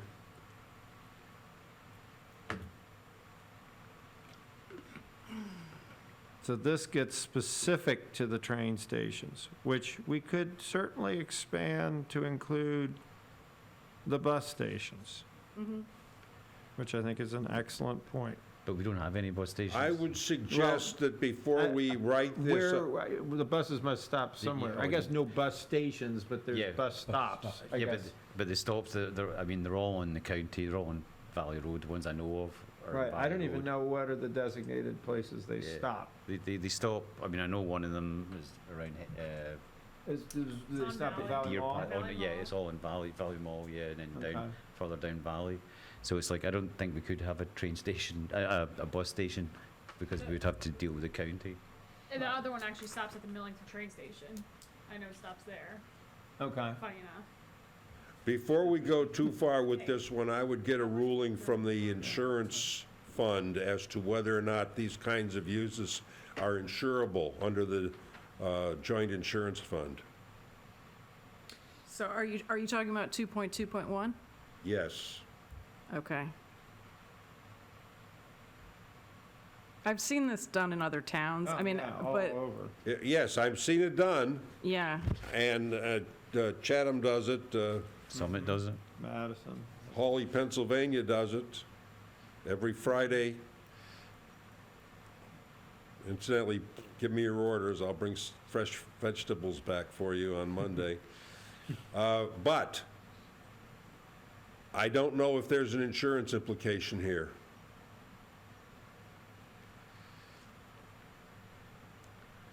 And surely the police would want to vote on this.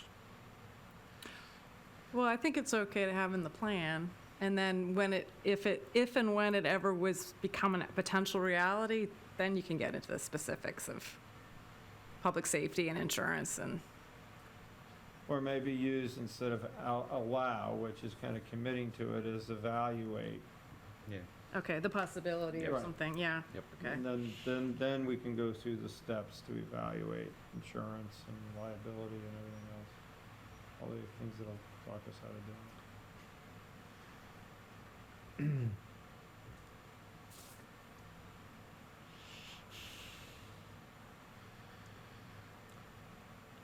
Any of these other recommendations? Well, Correct. 2.2.2, we've already done that, that's old business. We already permit shared use at the Sterling station, and no other station parking lot has a demand for it. So I think this is history. Consider Except expanding the that we're- capacity of the parking lots. That may be a no-op. We'll find out how many parking permits have been sold this year and see whether there is anywhere near the capacity. Well, again, before- I think we have to think in terms of a 10-year horizon, so we don't know what changes might take place where there be more Well, demand. okay, but again, is throwing something in that may or may not be valid today and may or may not be valid 10 years from now, is that really something that is part of a plan? It is. We're saying, we're encouraging shared parking. It may be happening, you just verified, it's only happening maybe at one station. We've got more than one station. Because there's demand there, but the demand could change, and we want to encourage it across the board. Well, we did consider expanding the capacity at Sterling, and we got shot down because of wetland. That was about 3 or 4 years ago. I don't know where you would expand the other two stations because there's no adjacent property. Yeah, I think that I agree that there's not really any ability to do that, I think. The current train stations, I think they're pretty much, we have what we have and that's it. So the only way would be, I mean, if demand was really rocking, is then, you know, what Summit and others had to do is justify putting a deck Yeah. going up, Yeah. right? I mean, that's the only way you can go, if you're constrained by wetlands and other things. Point 5 is a touchy issue because we charge a permit fee to park in the transit parking lots, and we don't give transit any of that money, and we keep it and we put it in our own parking lot trust account, which is supposed to be used to beautify the stations using the money that we withhold from transit. So although aesthetic improvements might be important, we should not carelessly and casually use the words approach NJT, Yeah. because they might want their share of the parking lot fees. Yeah. I mean, that's definitely one thing, and Well, how could we address this particular issue? Just take out those first few words. Okay, so just talk about making aesthetic improvements. Yeah. Okay. We All right, did so that if at the Millington station. All the beautification around the Millington station was done 20 years ago with the proceeds from the parking fees, which we withheld, and we could do the same thing at the other stations if we set our mind to it. Right now, that money just accumulates in the parking lot trust fund, and we use it to plow the snow. And pave and things like that. Okay. Pave the lots. So yeah, I mean, you're taking out, right? Yeah, I approach take out NG. the transit, Yeah, yeah. right, we got it. So, I'm sorry, we skipped over the .4. That's also, Convert the existing driveway. Oh, that's a winner. That's a real winner. Keep that. Right, There's only one street in town that is not connected to the town road network, and that's Old Mill Road. yep, The only way to get there is on a private driveway. I'll show you the picture later. okay. So, so just going back, are we talking about, do we want to, and maybe it's worded a little bit differently. I don't know what the capacity is going to look like for train use 10 years from now. So that's why I had something in regards to the expanding capacity, not taking into consideration constraint of lot size, more, I mean, explicitly considering structures to accommodate additional parking. Do we want to be so bold to suggest that? If the demand dictates. What if instead of that, we step back and say, like, continue to monitor the demand for parking at the train stations during work days? Because I'm assuming it's changed a lot. Right. And some of Well, we it's- don't, and I don't think we want to plan around the pandemic, I think. No, I agree, but at the same time, I think a lot of people are never going to go back 5 days a week in office. No, You know, right. so, Okay. I don't know, maybe that, like, Yep. monitor the capacity. I think instead of yeah. explicitly saying we're gonna, consider expanding, we're just monitoring the Yep. Demand, capacity or the. yeah. Okay, I'm fine with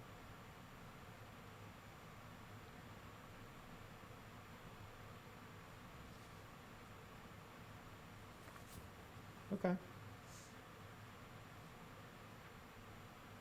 And we deal with access to train stations. I think we decided we were gonna deal with that more in the circulation element. Yeah. Because we talked about that, and we decided that it really wasn't appropriate necessarily in the land use element, in the category of the economic issues too.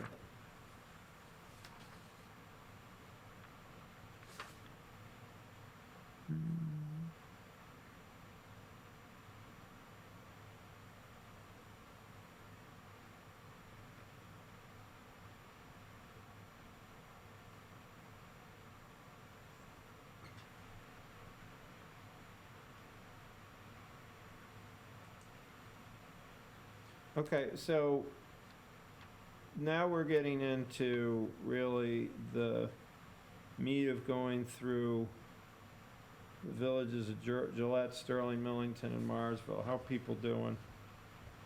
This will carry us really through the end of this objective.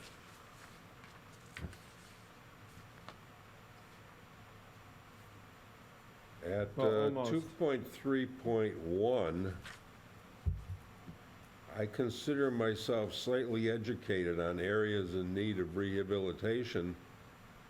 And I said, geez, that might be good, down until I got to the last sentence where it talked about design standards and potential tax abatements, both of which turned me off. Well, the point of offering tax abatements is so that people invest in their properties.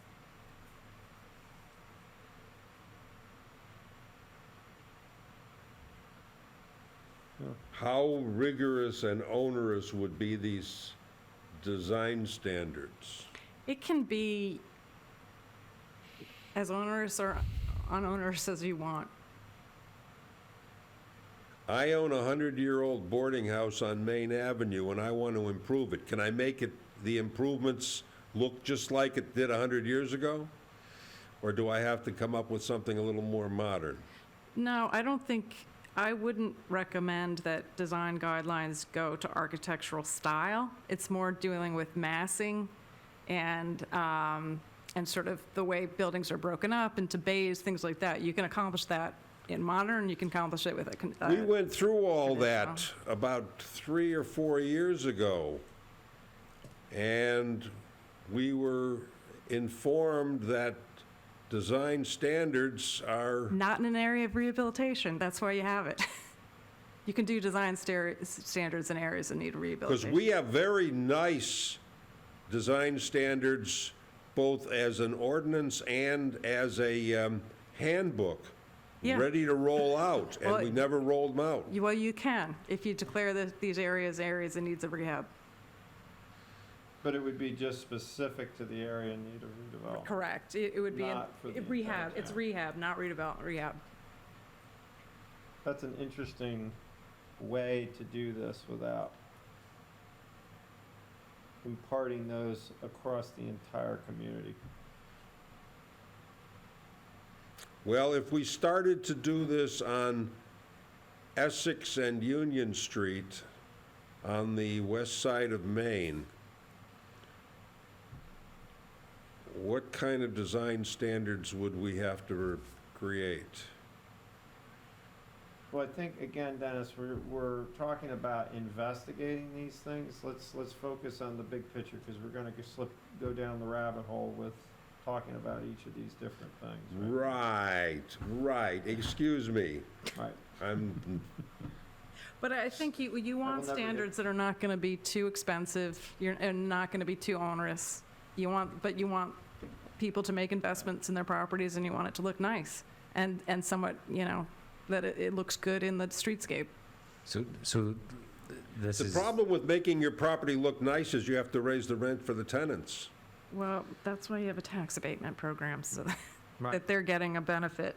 So, in order to do that. so this is commercial or residential? I'm thinking commercial. Yes. It's more using it in the commercial areas. So, Yeah. so how would it go? Like you would, somebody would propose, hey, let's have this study for an area in need of rehabilitation, and then they say, yep, this is definitely needs to be rehabilitated, and then what happens? You actually don't have to even do a study. Okay. And the criteria are pretty, like the infrastructure is over, I'm going to get this wrong, but it's like the infrastructure's over 50 years old or something like that. It's not a very difficult standard. It's very different from an area in need of redevelopment. Right. Yeah, sure. And so, and you don't have to have a public hearing or anything like that, but it's sort of, you would say, okay, this from here to here. Some towns actually say our entire town is an area in need of rehab. Rehabilitation. Right. But then it just allows these certain benefits if you're in those areas. So what if I own a boarding house, right? Yeah. So suddenly, it's declared an area in need of rehabilitation. Yeah. Can you force me to do anything? No. Is it No. do whenever I want to make a change, then I have to? No, it's more just trying to provide incentives for people to take on reinvestment. Okay. All right. Nothing is mandatory. Yeah. All right. And we're talking about limiting this to, again, the village areas. Mm-hmm. So, And it's an investigation. Right. What? Okay. It makes it Yeah. makes sense if it's something that's. it's an interesting tool. I've seen it Yeah. used in a couple of communities. Yep.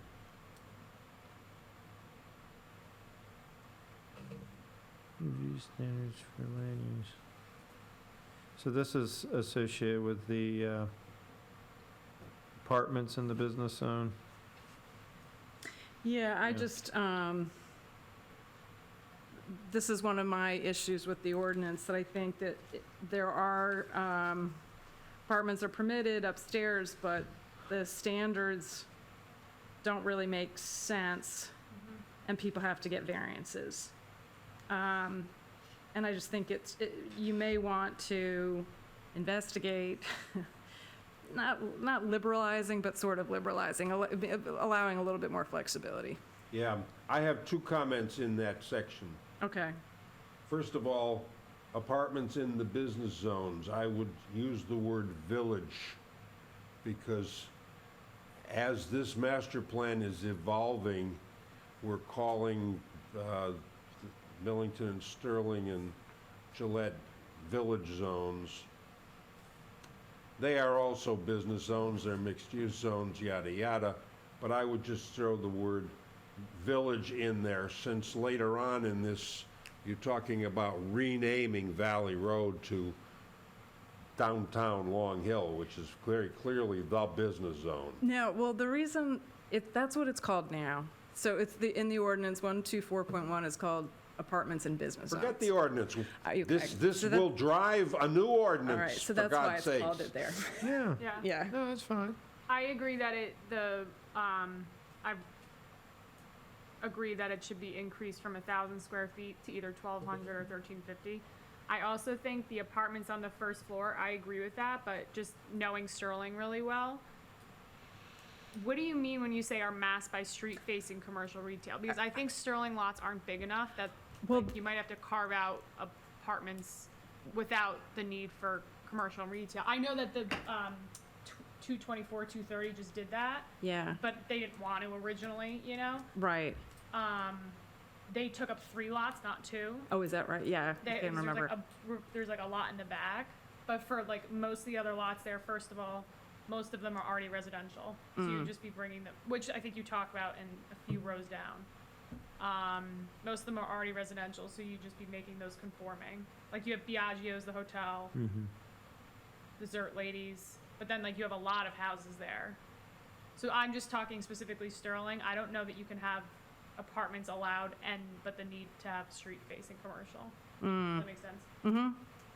Well, you do have apartments over commercial in Millington, in Gillette, and in Myersville. Every village zone has them. I'm not talking about the Yeah. second floor. I'm talking about the first floor. The question is, right now you can't have apartments on the ground floor, and so I had said, well, maybe you allow it on the ground floor, but you have to have some sort of non-residential space facing the street, so you still have that, like, village. Well, that's what we did on Plainfield Road, right? Oh, wait, there's parking on the first floor behind the apartment, behind the commercial. Which I think is fine too, actually, because it's really what you care about is what you see when you're walking by or driving by, and you see the non-residential. I just think Sterling, those buildings have been there my entire life, Yeah. and they've been run down, and I would love to see businesses there. I don't want to restrict businesses there, but like, I think you have a great point that I agree with. I just think in Sterling particularly, I don't know that you'll have lots big enough that can have street-facing commercial. You know what I mean? No, I get it. Here's the question. Would you be amenable to having 100% of residential in You Sterling? can't have an allowance of one without. I mean, you mean yes? going Yeah, I forward, would be. like if somebody said, we don't think there's any market here, we just want to have residential. I don't think there's a market. I wish there was. In 10 years there might be, but like, I think that you're leaving properties run down there by restricting that. Okay. Again, it's not to restrict the business owner who wants to come in and do something, but it's to like prevent rundown buildings that have been there since. And it's also to bring in to conformance the existing. But I'm not as familiar with Gillette and Millington. Like I'm trying to picture if they would have the same issue.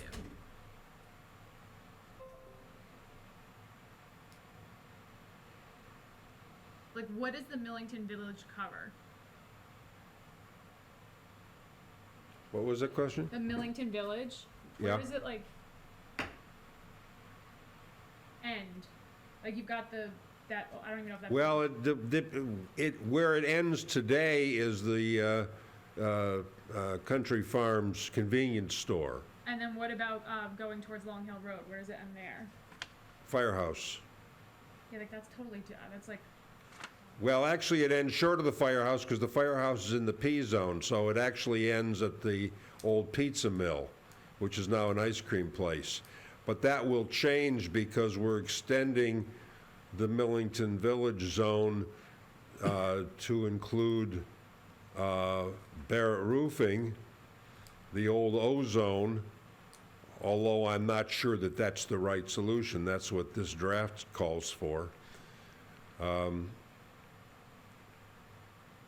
The only residence in that zone right now is over Mary's embroidery shop and Carg's Fuel. There's a couple of apartments up there, and there's apartments over the post office building. Right. In Gillette, you've got apartments over the store on which is now an insurance, used to be kitchen. On the southwest corner, there's apartments overhead, and there's apartments over the salon. It Right, used like to, those first floors are always gonna be businesses, you know what I mean? They're not like, those are storefronts yes. in the Gillette Village. So I get that. But that's just my 2 cents on that carve out, which I know you bring up later anyway, so we can talk about it then or now. If you're going to cite examples in this paragraph, there are 2 more Okay. in addition to 44 Plainfield and 224 Main. There's 594 Valley in Gillette, has a variance for excessive apartments, and the Coriel building in Millington has a variance for excessive apartments. Okay.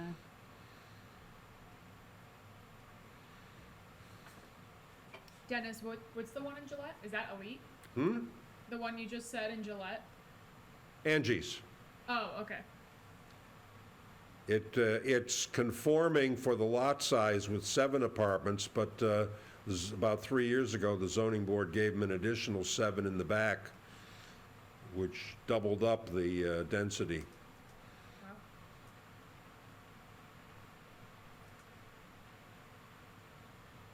In return, she committed to that 2 of them would be affordable gratuitously. And then she said about improving the looks of the building. Talk about a success story. That building is a poster child for, Yeah, it looks great. They did a nice job. She did something with the signs though that I was like, oh, you were so close to have. I forget what it was. I drove by it. I don't know if they're like. We different needed a colors sign or ordinance. something. I think we should review it. Anyway, I think we should review the sign Yeah, yeah. ordinance. Oh, wait, we talked about that.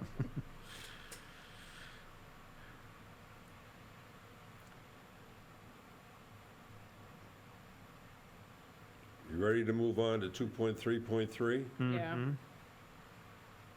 There is one really marvelous opportunity here that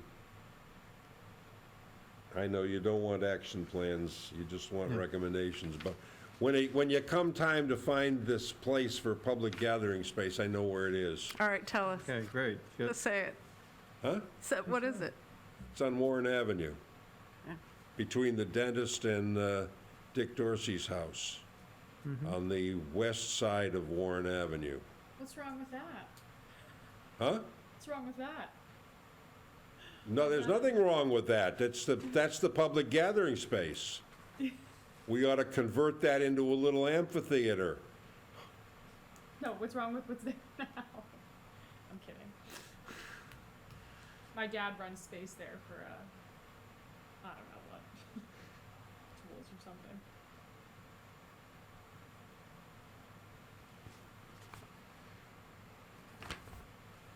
But that place flooded really bad when it was during Ida. Well, you can gather in your canoes. Outdoor recreation. Right, exactly. Recreation. We'll have a little mooring for the canoes.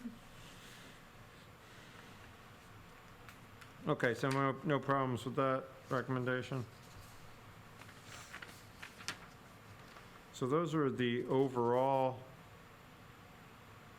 Yeah, and whoever typed Recommendation. this up, you got an orphan at the bottom of page 5, which really threw me off Oh, Gillette, yes. until I Yeah. figured out that it belonged on the next page. well, it's just a page break. You continue Well, on. yeah, that's what the page break button is all about. It will be fixed. Do you see draft Yeah. on the document, Yeah. Mr. Sandow? All right, Gillette, so now we're into the individual villages. I'm okay with 2.3.4, and I'm a little confused about 2.3.5, which is followed by sub 2.3.4.2. Ugh, gosh, this is me. Maybe that should be 2.3.5.2 Point one, or .1? point one. I agree with that. Okay, at any rate, consider adding a crosswalk across Valley connecting Sunrise to Lackawanna to improve safe access to the train station. Believe me, that is the least of the reasons why you'd want a crosswalk there. The real reason you want a crosswalk there is to protect the kiddies crossing Valley Road trying to get to the Gillette School. Okay, yeah. And forever, the police have refused to put a crossing guard there because it's so dangerous. Kiddies who want to walk to Gillette School are supposed to walk down to the traffic light at Mountain. And they have never put a crosswalk in front of the school, and they have never put a crossing guard in front of the school. There's history there. There is a crosswalk in front of the school. There is, It's like but right there's no there. crossing guard. No, it's the one with the big blinking lights and everything else. Yeah, do you slow down? Oh, yeah, because I know it's there. I don't slow down because it happens to be Easter vacation and nobody's at school. No, but I mean, this is up really more connecting Sunrise to up near the train station. There's no easy way to get across that big length of road. And you're not gonna walk all the way down the valley and mountain to cross over Oh, the from train. Sunrise, yeah, you want to go up. We wanna go up Lackawanna, because that's how people Lackawanna, safely get yeah. down to the train station. I see a lot of Yeah. people walk through there. Okay. All right, stat. Okay.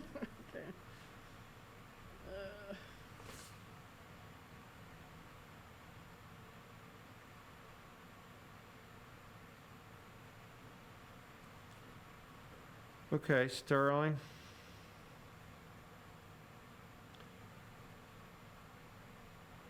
I'm good down through the middle of the page. Mm-hmm. A lot of these are ones we had already vetted out. And then Liz, like that question is just basically what I was saying before. As in the Sterling in general, taking most of that page, as I recall when we discussed Sterling last fall in a meeting, we were just talking about the general thrust of Sterling. The key point was, ain't nothing gonna happen till we fix the flooding problem. And I don't see that anywhere in these recommendations. That's number 3. Goal 3 at the end. Page 9. Say again? Goal 3, page 9. Oh, well, I'm still on page 6 where it talks about Sterling. I know, but I'm saying we talk about mitigating natural hazard issues in goal 3. Yeah, but wouldn't flooding be somewhere in the recommendations for Sterling? Just put We're- like a C below. So I don't have to jump around to page 9 to find out what the most important problem in Sterling is? Well, I think this is more, I mean, we've got flooding issues in all 3 areas. I mean, we've got flooding issues in Gillette, too. I mean, it's, so we Well, tackled it allegedly. more globally, Allegedly. township law. I get that. I couldn't get to Route 78 for 2 weeks in Gillette, so. Yeah, there's Yeah. no sense in making it specific just to Right. Sterling. That's where our thinking was, that we were handling really specific land use issue stuff here. But listen, we're open to suggestions. If you have a specific suggestion you think is more appropriate, specific to Sterling. Well, when we talked about that back in about Right. September or October of last year, we decided that nothing that we could recommend for Sterling would make any sense until the flooding problem was resolved. And so that was the primo recommendation, was resolve flooding, and then look in the next master plan to find out what we do after that. I don't think you don't address Sterling in this master plan. Hmm? Are you saying don't address Sterling in this master plan? Well, we had this discussion, like I said, last fall. I remember, but I don't remember saying not to address Sterling in this. I'm not saying don't address it, but the primo solution, the primo recommendation in Sterling is no other recommendation matters until flooding is resolved. We're talking about varnishing the outhouse here. If we don't fix flooding, nobody's going to put money into Sterling, into Main Avenue. Except somebody came in and got an approval after that discussion. Yeah, and I think that's why I think you have to consider what the demand is there. And what's already existing there, you know? Yeah, I think we took that issue and we broke that out into a much more town-wide goal instead of laser focusing in on a particular area. This is a town-wide, it's a region-wide issue. It Well, then extends beyond let's- the town even. Then let's put a C also somewhere near the top of this. Okay, see objective 3? Whatever. Or goal 3. Okay. Right, Or whatever it is, Yeah. I'm sorry, goal. yeah. Okay.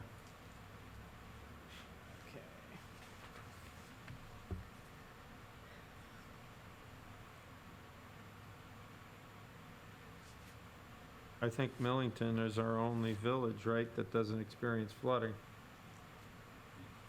Pretty much. I mean, I guess Myersville doesn't either, as a hamlet. Yeah. Right.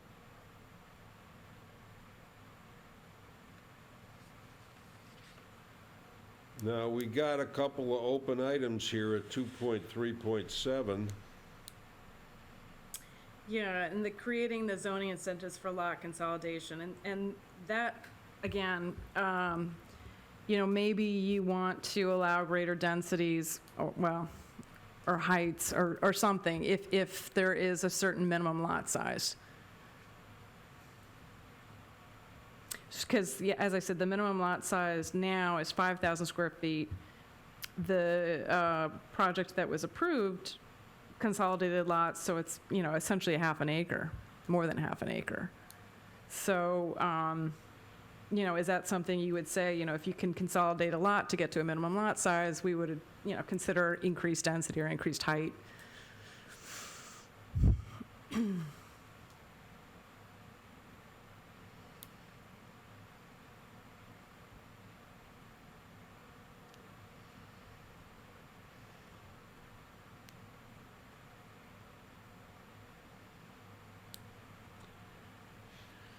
At 2.3.7.5, should multifamily buildings with no commercial be permitted on Main Avenue?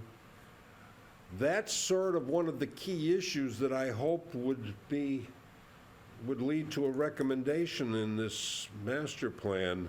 I mean, that's sort of what I was waiting for, was a recommendation on this, so we could discuss a specific recommendation rather than discussing the generic. Well- And generically, we have to recognize that half the properties on Main Avenue north of Essex are residential properties already, which is the biggest problem we have with developing Maine, is that only half the properties are commercial and half are already residential. So Which way do we want it to go? It's binary. Do we want it to go commercial, or are we willing to let it degenerate into residential? Well, there's a possibility that the more residents you get actually would instigate more commercial. Which is why I like your above comment of like allowing both. On one hand, Main Avenue is an ideal place to build residence because of the transit village notion. Yeah. On the other hand, nobody's riding the train anymore. Well, let's, again, be careful with our planning horizons here. That could change. I still see people walking the train more and more every, it's not the same. I agree with you. I'm just saying like you said before, we don't want to plan our master plan around the pandemic. Right, it's a 10-year planning horizon, when gasoline's $10 a gallon. Yeah. Not arguing against it, not arguing for or against converting it to a transit village. But the question is, what is our goal? As long as we don't clearly set out whether this is going to be commercial or residential, we're never going to be able to write the ordinance that encourages either.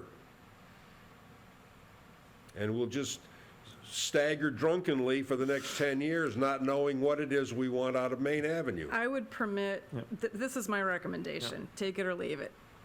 I would permit 100% residential, but also permit ground floor commercial.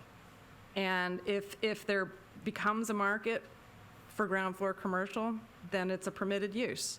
But I think there are already existing buildings that are 100% residential. And, we heard during the testimony for the Main Ave application, they basically did the bare minimum of commercial space. And we don't even know Because- if it's going to get filled. Right. They don't even know And if it's they gonna, probably don't care if it gets they filled. said they didn't even know if they could fill it. I mean, they were only, weren't they proposing only like 4,000 square feet? And they Yeah, thought it was very it was minimal. small. I'm good with that recommendation. Is that too, I think it provides us the flexibility and it embraces what we already got kind of going on there anyway. I agree. Because you're not going to be able to force retail down there. But one of their planners' arguments, and I didn't disagree with this, is that the more residents you have, that will drive a demand for commercial. I think it'll And that's take- fine. If that happens, Yeah. then you still have a master plan that embraces that, right? The way we would write it.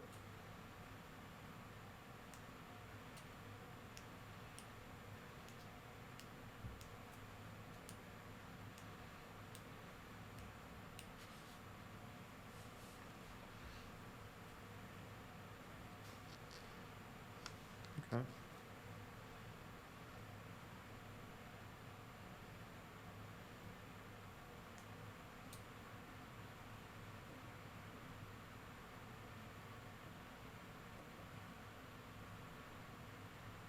Two point 3.8 is old business. That's history.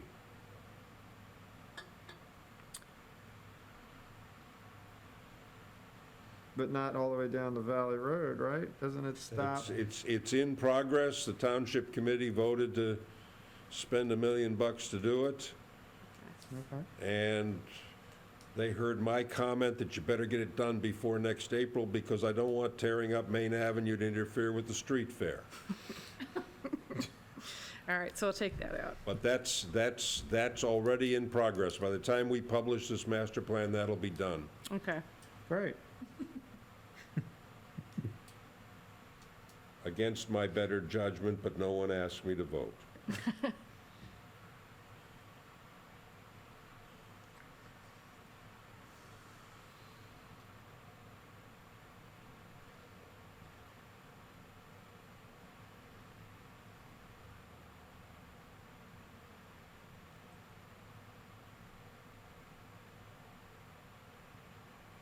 2.3.10, this is again the touchy subject of Design guidelines. Well, you know what, it should be a repeat of doing that, and I think it's basically that we had said doing an area in need of rehabilitation for all the villages, so then Right. you could do it. This is kind of a repeat, it should probably come out, Yeah, let me because just take that it's a out. repeat, yeah. And focus on areas of rehabilitation. The problem with the design guidelines that we produced back in 16, 17 timeframe is that they were on the scale for Valley Road. They were buildings the size that would fit on Valley Road, not Main Avenue. And the examples, the fenestrations and so on, the street views, were all based on stuff that would look good on Valley Road, not that would look good on Main in the confines of 20-foot setbacks and 50-foot lots. So that may require a good deal of creativity. Too bad we don't have an architect on this board. The other thing, at 2.3.9, we might want to, I'm wondering if we should move that into, like, the conservation element, Okay.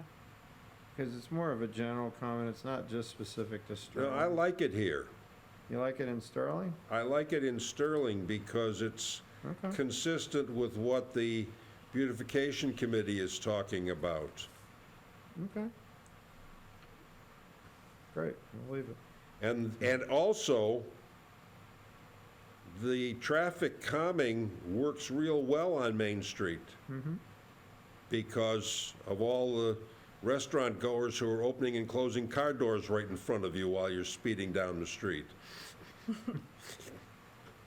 Traffic calming works on Main Avenue, Great. at least during dinner hour. Just needs a rewrite, though, because the way it's written, it's mitigating stormwater runoff and traffic calming. It sounds like we're Oh. mitigating traffic calming. We're trying to mitigate traffic calming, means of traffic calming and, yeah, okay, rewrite, yep. Well, you'll calm traffic when the road's flooded. That's one way to calm it. All right, guys, coming down the stretch here. Millington.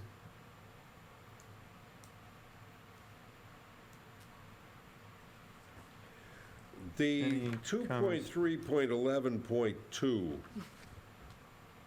here I've got vague in capital letters. Yeah, I think that's a holdover, I don't mind taking that out. Yeah, we should take that out. Yeah. That says so little, Yeah, just take it out.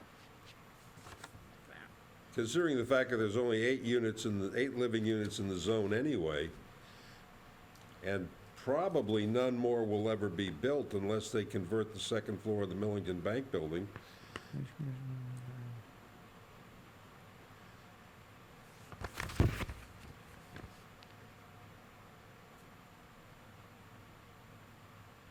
And the next paragraph similarly.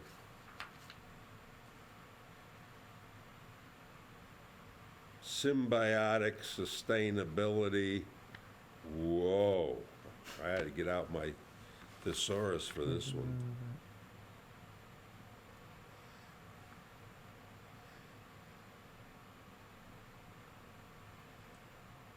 I mean, isn't all that happening right now with the Prism? Pretty much everything's going on here.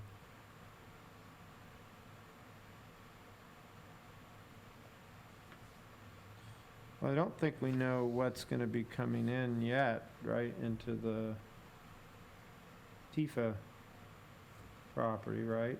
Yeah, Well, we don't know the commercial uses. I know, but it's not going to be that. I mean, it's not. Right. We don't know, but it's not that. I mean, it's No, not I'm just saying, I necessarily think that great. that nothing's set. There still could be more evolution to that. I When, guess that's when we first were writing the 2016 draft, we envisioned commercial running down Division, across Stonehouse, and 600 feet south of Stonehouse, matching up with the convenience store across the street. something like 20 or 25,000 square feet of commercial on Division Avenue.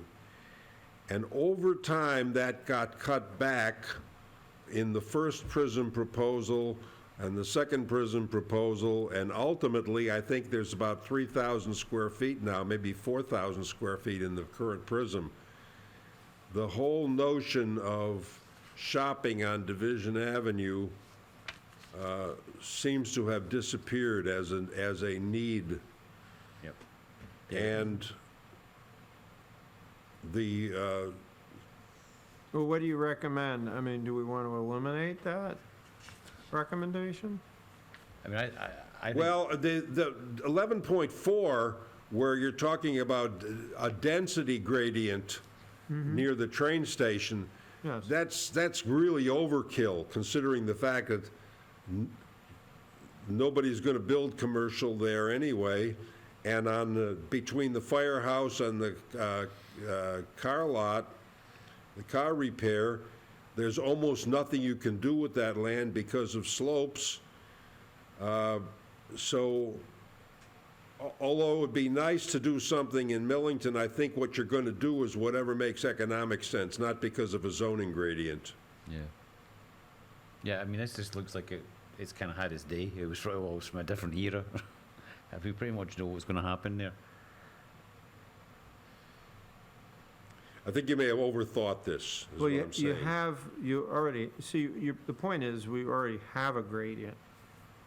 If Tifa gets developed the way it's intended to get developed. Right? Yep. I mean, because you're gonna have highest density there, and then gradually work potentially Barrett's and others. You could do townhome-style development there, which is less dense, gradational to ultimately residential. You still have the condominium. That's what confused me. That's You what say we're you're, trying to do. this recommendation .4 talks about the M zone, not the entire gradient that stretches all the way down to Cooper. Okay, that makes sense, Should be yes. clearer. So, If you're talking about the greater Millington environment, then the gradient does make sense, and in fact, we've got it working, or Yeah. will have. and we want So it. But it's not the M zone. All right, so it should say create zoning in Millington? Yes, across Greater zones. Millington. It's In greater Greater than- Millington? It's greater than the M zone. Yeah, I was Right. looking strictly For at the M gradient zone, M as zone. you pointed out here, and the M zone just doesn't have room for gradients. No, the intention was the zonal gradation from highest density to lowest density as you grade down division Right. and down towards Stonehouse. That's marvelous. Right, Just take out the word M zone. got it. Does everybody follow? Unless you want to put all that into the M zone. I don't I don't- follow it. So, well, where, the M zone right now is cut off where? Is it Stonehouse? Right now, Or the M Barrett. zone ends at, Is Barrett's included in? no, M zone? Barrett's in the O zone. Right, Tifa's in the LI zone. Cooper Lane is in the MF zone. And you're making a recommendation to put move Barrett out of O into TH, yes. which is probably where Cooper Lane will wind up.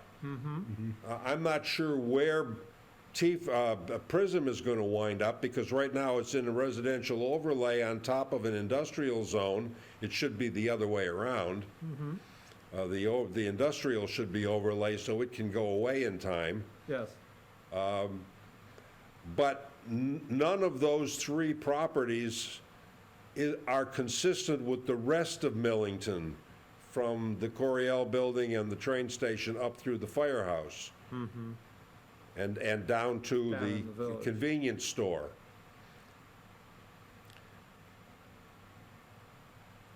And I'm still trying to figure out what to do with that mess. on the east side of Division and Well, the, that's a tougher nut, but there are properties that have potential to be redeveloped, and that we would still be using the same kind of gradational concept from highest density to low, because you're quickly on the east side of Division into residential neighborhoods. yes. I mean, there's just one strip that fronts Division, and then you're right into residential lots, single family. So that's a little bit more of an abrupt gradation than what I'm talking about, going from north to south along Division. Actually, I think I lied. The Millington zone does not end at the convenience store. It goes down to the telephone building, which is 2 more properties south.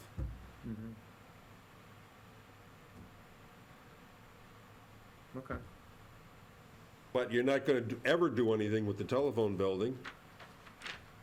There's a house in between, which is going to be, which is converted to a business office, and that probably won't change.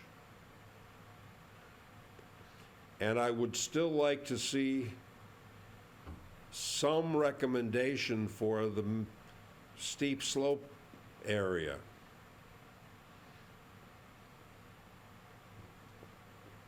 South of the firehouse.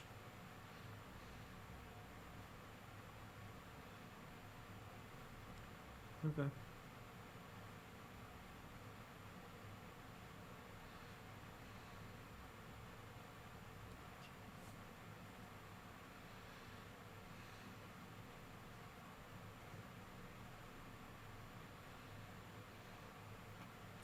And that recommendation probably involves opening up Commerce Street and taking it away from the fire department.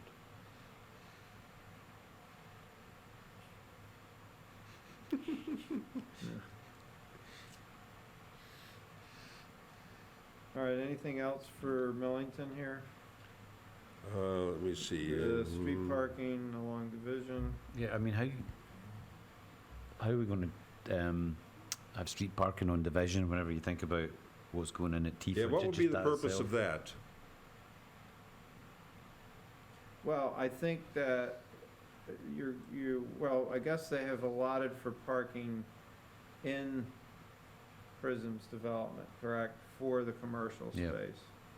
Yeah. I think some of it was to think about using parking somewhat as having parking for some of those commercial spaces. Right, when we were going to go down south of Stonehouse, Right. that would have been appropriate. In Right. fact, we even talked about angled Yes. parking. But And it that's, also acts as a traffic calming Yeah, but I mean, thing as well. yeah. but how are you going to park on Division whenever there's going to be so much more traffic on Division? It's already it's a 2-lane road. So you're going to have I don't parking? have it, and you have a better sense, Brendan, as to how much traffic is on there now.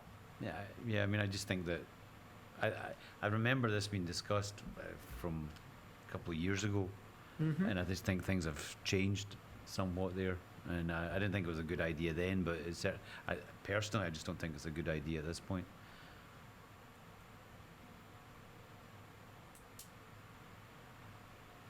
I don't see the need for it. And then what it would do to that street, which was going to be, it's going to become heavily trafficked, I think, given what's happening at Tifa.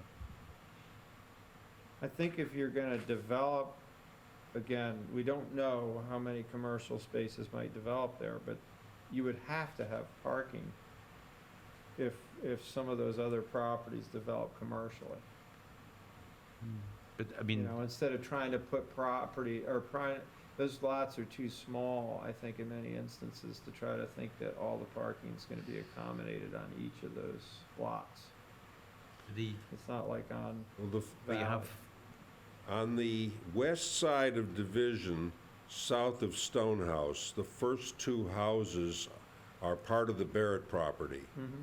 They might have some, there's 6 lots in the Barrett property, 2 of which are houses on Division.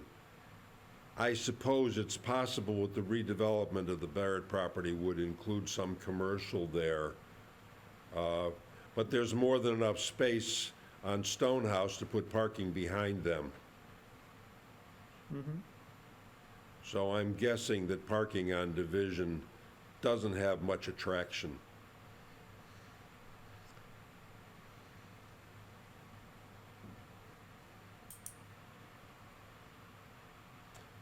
Besides that, nobody wants to widen any streets in town.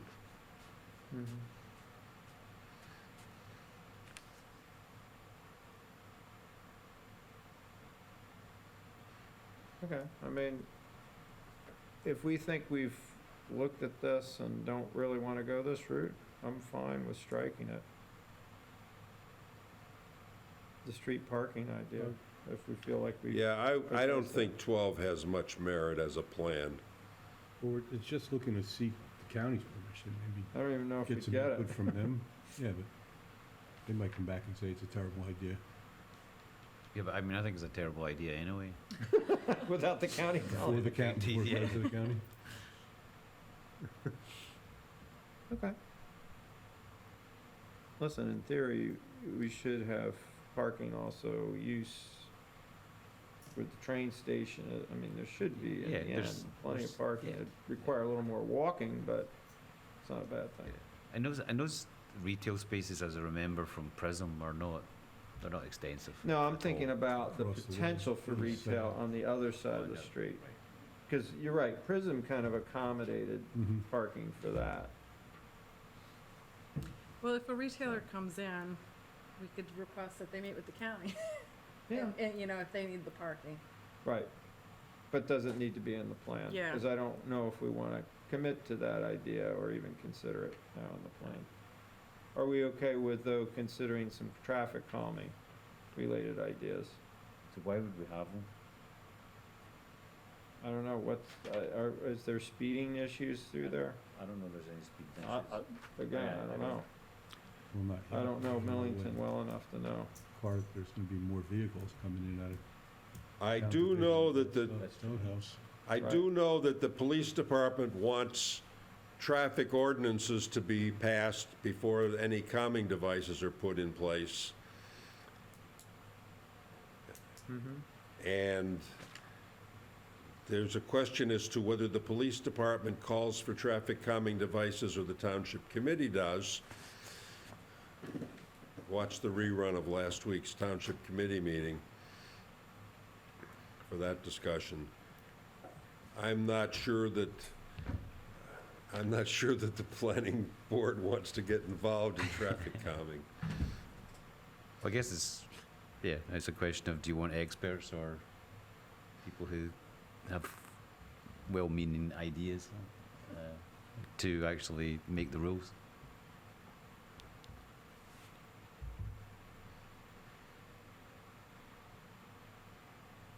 One thing we do know is that traffic calming has to be removed in the winter, otherwise it tears up snowplows.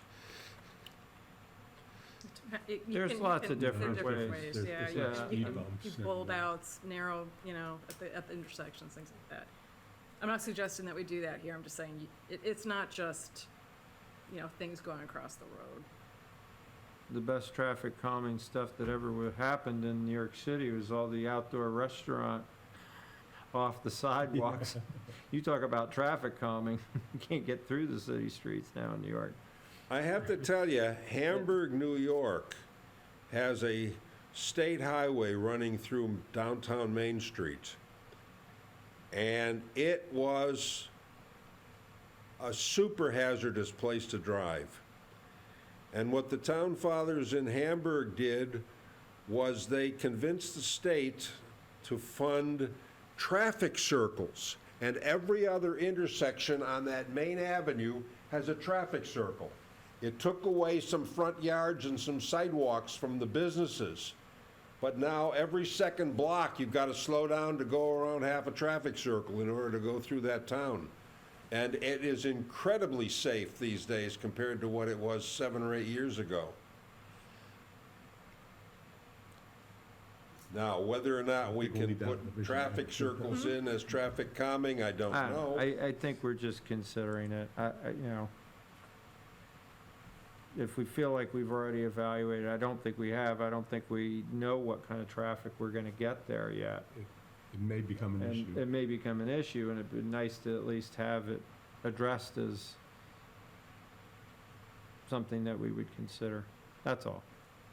Well, if you're going to talk traffic calming in Millington, you probably ought to talk about it on Myersville Road and on Central Avenue, just for symmetry. Mm-hmm. Division may not be the prime target.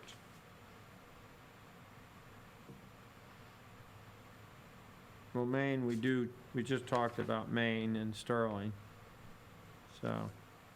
And we're coming up on Myersville, I think we talked something along the circle, Yeah. improve traffic flow and safety around Yeah, but Myersville. it's not the circle that's the traffic calming problem. The circle is a traffic calmer. It's Well- the section west of the circle coming up from Long Hill Road that is, It's the pileup of cars at that circle, because people don't know it's a circle. Right. no, I'm just talking about the fact that Myersville Road, west of the circle, is actually quite wide, and it's quite and straight. Right, It's a very nice speedway. yep. I just realized point 19 is a repeat of point 15, so Okay. We'll take that out. If we're moving on to Yes. Myersville, I've only Yes. got one comment there.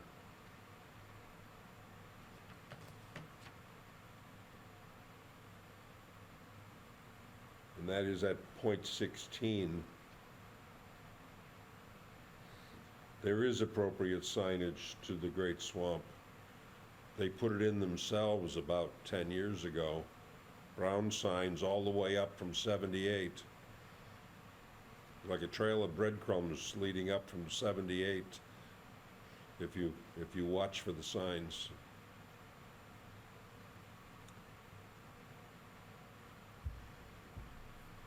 And I've one in 2.3.20. I mean, it's nothing against cyclists, but the roads just very often aren't made for cyclists around there, and we're going to have a cycling services hub to encourage even more of them. They're you think about White Bridge leading up to that area, and just thinking about the whole Myersville area, it's I don't know if we necessarily need a cycling services hub.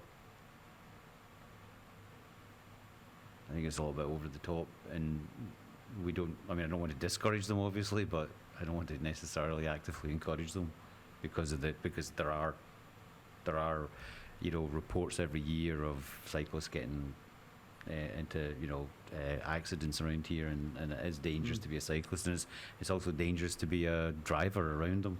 Mm-hmm. I mean, there are faults on both sides.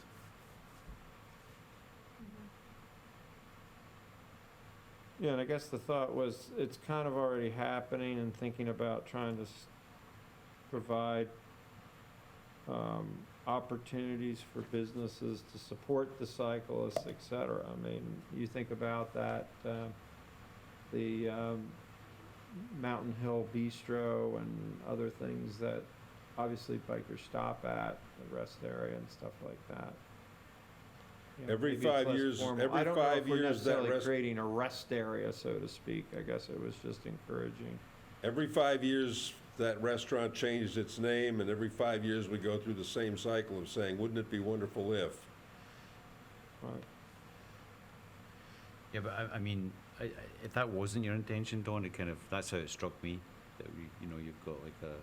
Yeah, I mean, the area that I guess that we were talking about was that area that is just not great. That facility down there at the park with the tennis court, just is, and it's got a lot of constraints too. I don't know if there's anything more that can be done to improve it. The parking's bad. You got people walking all in the street to go see their kid play softball. I mean, it's a bottleneck. But I guess where I was going was, yeah, how, I also see cyclists park their car in there and use that to get, then cycle through the Great Swamp. Do we, again, it's an idea of, do we want to embrace that, or do we want to deter that? You gotta go one way or another. Well, actually, By not oh. doing anything. What's that? By keeping things status quo, I don't think it's necessary. Yeah, no, I We're just not- understand. We're just not No. encouraging it because, that is an area where, there's a lot of danger associated just with the traffic that's there right now, with the baseball games and things like that. And we've talked about, Right. recently at one of the township committee meetings, we talked about doing away with the basketball court and other parts, really just keeping the Expanding the playground parking a and little bit. expanding parking. Because the parking is the problem. I mean, and people try to walk. the over place the to roads. put the bicycle concession is at the end of White Bridge at the trailhead. Right, and by the way, I mean, that, I wasn't suggesting the hub would be there, I'm saying they're using that and it's deficient as kind of an informal hub. I'm not suggesting that the hub would be created around that very high kind of choke point with the tennis court and the ball field and all that. I don't know what's happening with the Myersville Inn property. I mean, there's other properties that people could better utilize for parking their car and Archie's. using it. Archie's is an ideal place. So, Got that's fine. parking. No, but those are all private. Right, Those are all, right. I just don't, I just think it's, Okay. it's the cyclists seem to find their own places. They go and they do their own thing. They manage to do all their minor bike repairs and find restrooms and all the rest of it. They do it quite well right now.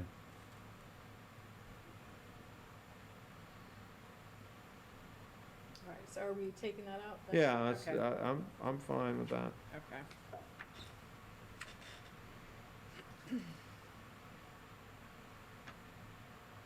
Anything else for Myersville?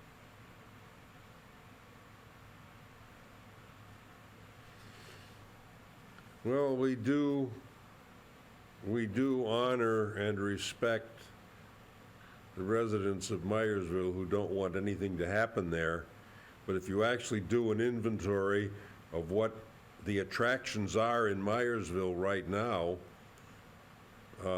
you come up pretty slim. That's the way we like it. You've got one restaurant, which isn't open for breakfast, and you've got a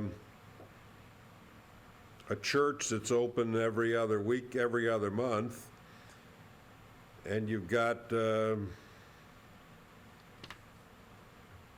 office building that doesn't have any offices in it which attract transients. They're all specialty, both of them are specialty operations that aren't magnets for business, for residents to come to. So the question is Myersville what we thought it was 30 years ago? And do we have to put it back there?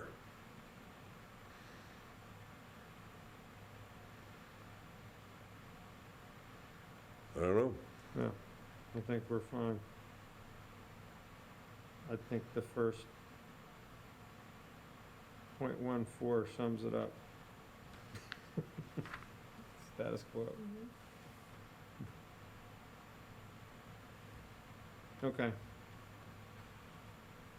2.4. This is focused on now Valley Road.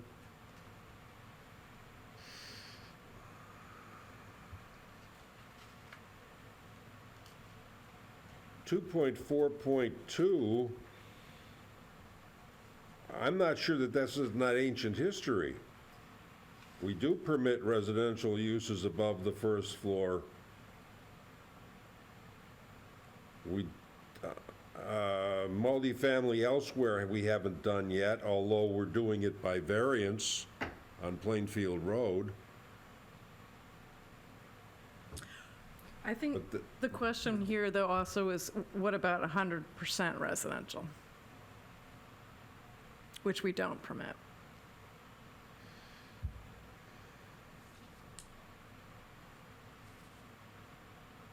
Then what happens to our snappy downtown Long Hill rebranding? If it's us 100%, Yeah. I think I was looking at the zoning map. I think it was sort of, there's some places off of Valley Road that maybe multifamily, that are in the zone, that maybe multifamily would be appropriate.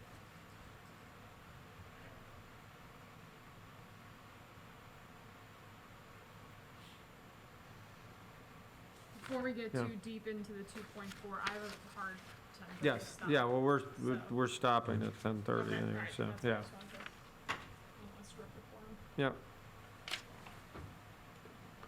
Oh my God, how time flies when you're having fun.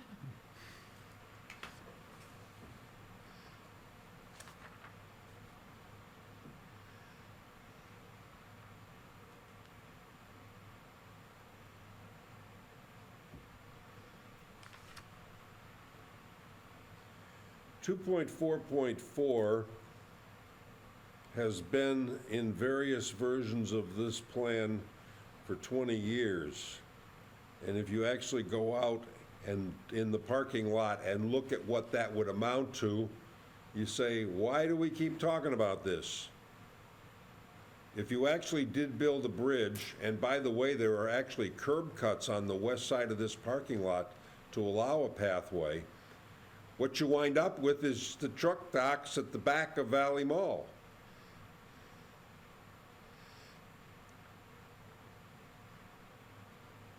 So I'm not sure why we would want to encourage walking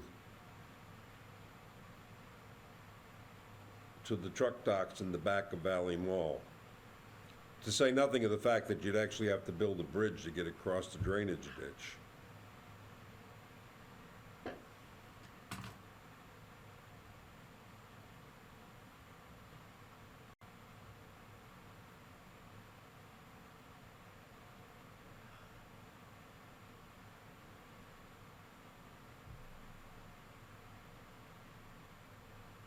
Because when I met you before, though, I saw kids coming through. They had Burger King hats on, so I know they had Burger King. But I was in the parking area, and they came through that. They had come through, I guess, the Valley Mall parking area. But they walk through behind the first aid squad? Yeah, That's usually how people come into the library, is come in yeah. through there. Yeah, okay, through the first aid Right. squad, but that's not the same as, No, I understand, but, I guess it's trying to find a better linkage, because there Yeah. really isn't a good one. A bridge there would be a perfect Eagle Scout project for some Eagle candidate in town. If that's- You're talking about down further to the south. Where's where are you putting a bridge? Right at the corner of the parking lot. say again? No, I was just asking where Tom was thinking the bridge would Over go. the little ditch where Dennis is talking about. Right, Now, there was a time, 17 or 18 years ago, when the county was tearing out the old truss bridge at White Bridge Road and replacing it because it was almost 100 years old. And there was a suggestion that that old truss bridge would look real nice between the parking lot and Valley Mall, and it would be hanging on to a piece of history. Unfortunately, the county didn't want to pay to move it. They said if the town wants to move it, you can have it. And that's as far as it went.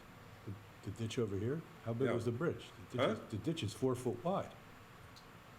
The ditch is only 4 foot wide here. I mean, how big was the bridge you're looking to move? Well, it was the old bridge at White Bridge. It was a little over one lane, maybe 12 feet wide and 60, 80 feet long.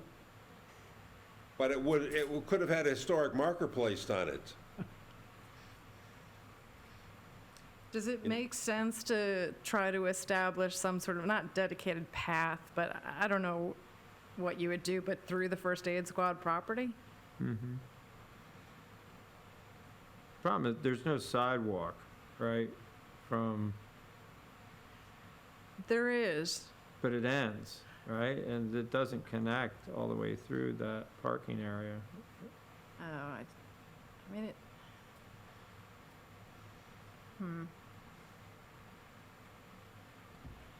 Just if it's something that people do repeatedly, should you try to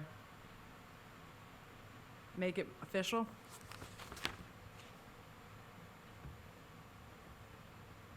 But then, I mean, would that entail people walking through Yeah, the Parking squad area. parking lot? I Yeah. don't think that's a good idea. yeah. Well, we can back off and talk about either the option to investigate this or strike this. If this has been, again, bludgeoned and Yeah. we've looked at it 80 ways to Sunday, Yeah. let's move Just on. move on, Leave yeah. it, okay, Okay, all right. done, out. May I suggest that if we're going to end at 10:30, we cut this off and spend 5 minutes listening to Don tell us what the committee is going to do next? Either responding to this discussion or Well, moving off Well, on let's- other elements. Before, yeah, and, I mean, is there anything that you reviewed that rises to, please consider something dramatically different in the rest of this document here without getting into a lot of detail? Is there any last comments through the end of this document? Well, I mean, we had this one thing which we could bring up again, which was the note to discuss with the planning board with 2.4.11.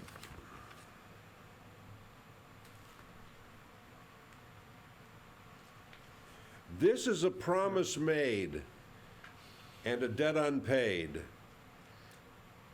Back 10 years ago, maybe 8, 9 years ago, one of the property owners came to the board and said, I'm getting citations from the zoning enforcement officer because I've got some rental properties in the back, and he says they're not permitted in the conservation zone. This is Bill Stroh. And we said, the township committee and the planning board said, well, we'll consider it in the next master plan, but we need to do a study.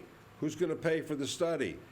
And Bill actually put up some money, something like $1,500, I think, for a study of that rezoning the commercial or the conservation zone on the east side of Morristown Road. And he kept coming back to the township committee and the planning board, and we kept telling him it'll be in the next master plan, it'll be in the next master plan. A promise made is a debt unpaid. He's actually put real money into this many years ago, and we still haven't wrapped it up. But every draft that I've been a participant in since 2014 has in fact talked about liberalizing the zoning in some way so that the industrial properties, of which 5 of the 7 have some industrial or commercial use, but they're all in the conservation zone and they're all on the face of it unlawful. We've got a history of promising that we would fix that in the master plan. All right, so let's put that on the next time we talk to finish that discussion. Come up with a recommendation. We've proposed some language here. Okay. All right, so, I mean, succinctly, we're going to wrap up this draft. We'll redistribute this for comment. And then we're going to move on to recommendations associated with the other elements. I'm thinking that we have one meeting in July, and at this point, it is still uncommitted. So you might want to plan for our That's fine. July meeting. The first one or the second? One, there's only one meeting in There's only July. one in July. So it's probably, oh God, we'd have to check with the zoning board. It's likely to be the third Wednesday. The fourth Third. is a Monday. Third Tuesday. Is the Tuesday, right, for our The meeting? 4th of July is a Monday. All right, So the first Tuesday is the 5th, and that's probably not going to be a zoning board meeting. Right. It's scheduled, though. It It's is scheduled. scheduled. It is scheduled? July 12th. For the planning board, but July 5th is a zoning board meeting. So either the 12th or the 19th of July would be the next opportunity. And at this point, there's nothing to go on the agenda other than continuing master plan. right. Well, we're gonna go right back into our committee work to now build out the recommendations for the other elements. Yep. And just keep this process moving on. In closing, I'm just saying that this whole goal 3 thing doesn't look to me like a land use issue. But you can persuade me at the next meeting. It's unfortunately, well, not unfortunately, it's by law. It's by You have- law. You have to, This is the A climate land use vulnerability. issue or a Yes. sustainability issue? it's a Land use. land use issue as of last year. Thank you. It's the climate vulnerability assessment issue is what we're touching on. Okay. Yeah, Do just, Do you have to do oh, sorry. oh, no, please. No, I was just gonna, I have the roll call. I don't know if you have to make a motion Yeah, Oh, to to close. close. to close. I didn't- Well, just before we do, in a minute, do we need to revisit given what we've discussed tonight about the ordinance, or as it was related to the ordinance in regard to senior housing or aged housing, do we need to revisit that later, or is this a kind of a go-ahead to think about? Well, the I think ordinance? we're gonna take the input we've gotten tonight and revise the draft. I mean, we'll have to look at a second draft. Oh, yeah, I'm talking about the ordinance itself. Oh, you're talking about the ordinance. Yeah, the Yeah, and Dennis we're has still, proposed. we're still a long ways off because these recommendations have to become action plans, and then the whole thing has to go through hearing and adoption. So we're going to have to run with the ordinance, Separately. the use and height ordinance separately. Yeah, but I mean, just given, I mean, I think the last time it said, well, let's talk about the master plan. Let's hear back from the master plan committee. So it sounds like you're kind of endorsing Yes. that. Okay, Absolutely. so. Well, as I said, Yeah. they've given us the hook. Yep. They've given Yep. us the hook here in this draft, so we know we're Don't on the hang right yourself. track. Okay. We're giving you enough line. Don't hang yourself. All right. Do I hear a motion to adjourn? So moved. Oh, second. Excellent. Thanks for Meeting adjourned Good night, everyone. at 10:30. some airflow in Long Hill 10:30, thank Township. you. There. Probably turn it off at 9 or something. Thank you for your hard work, guys. That was Yeah, very no. helpful. Thank you Thank for you for your reading it. patience in reading it. It was easy to read. Yeah. You were most agreeable with everything tonight. Yeah, Tom's on the committee. Oh, you can Your always- your buddies found excuses. Oh, I have to turn this off. So.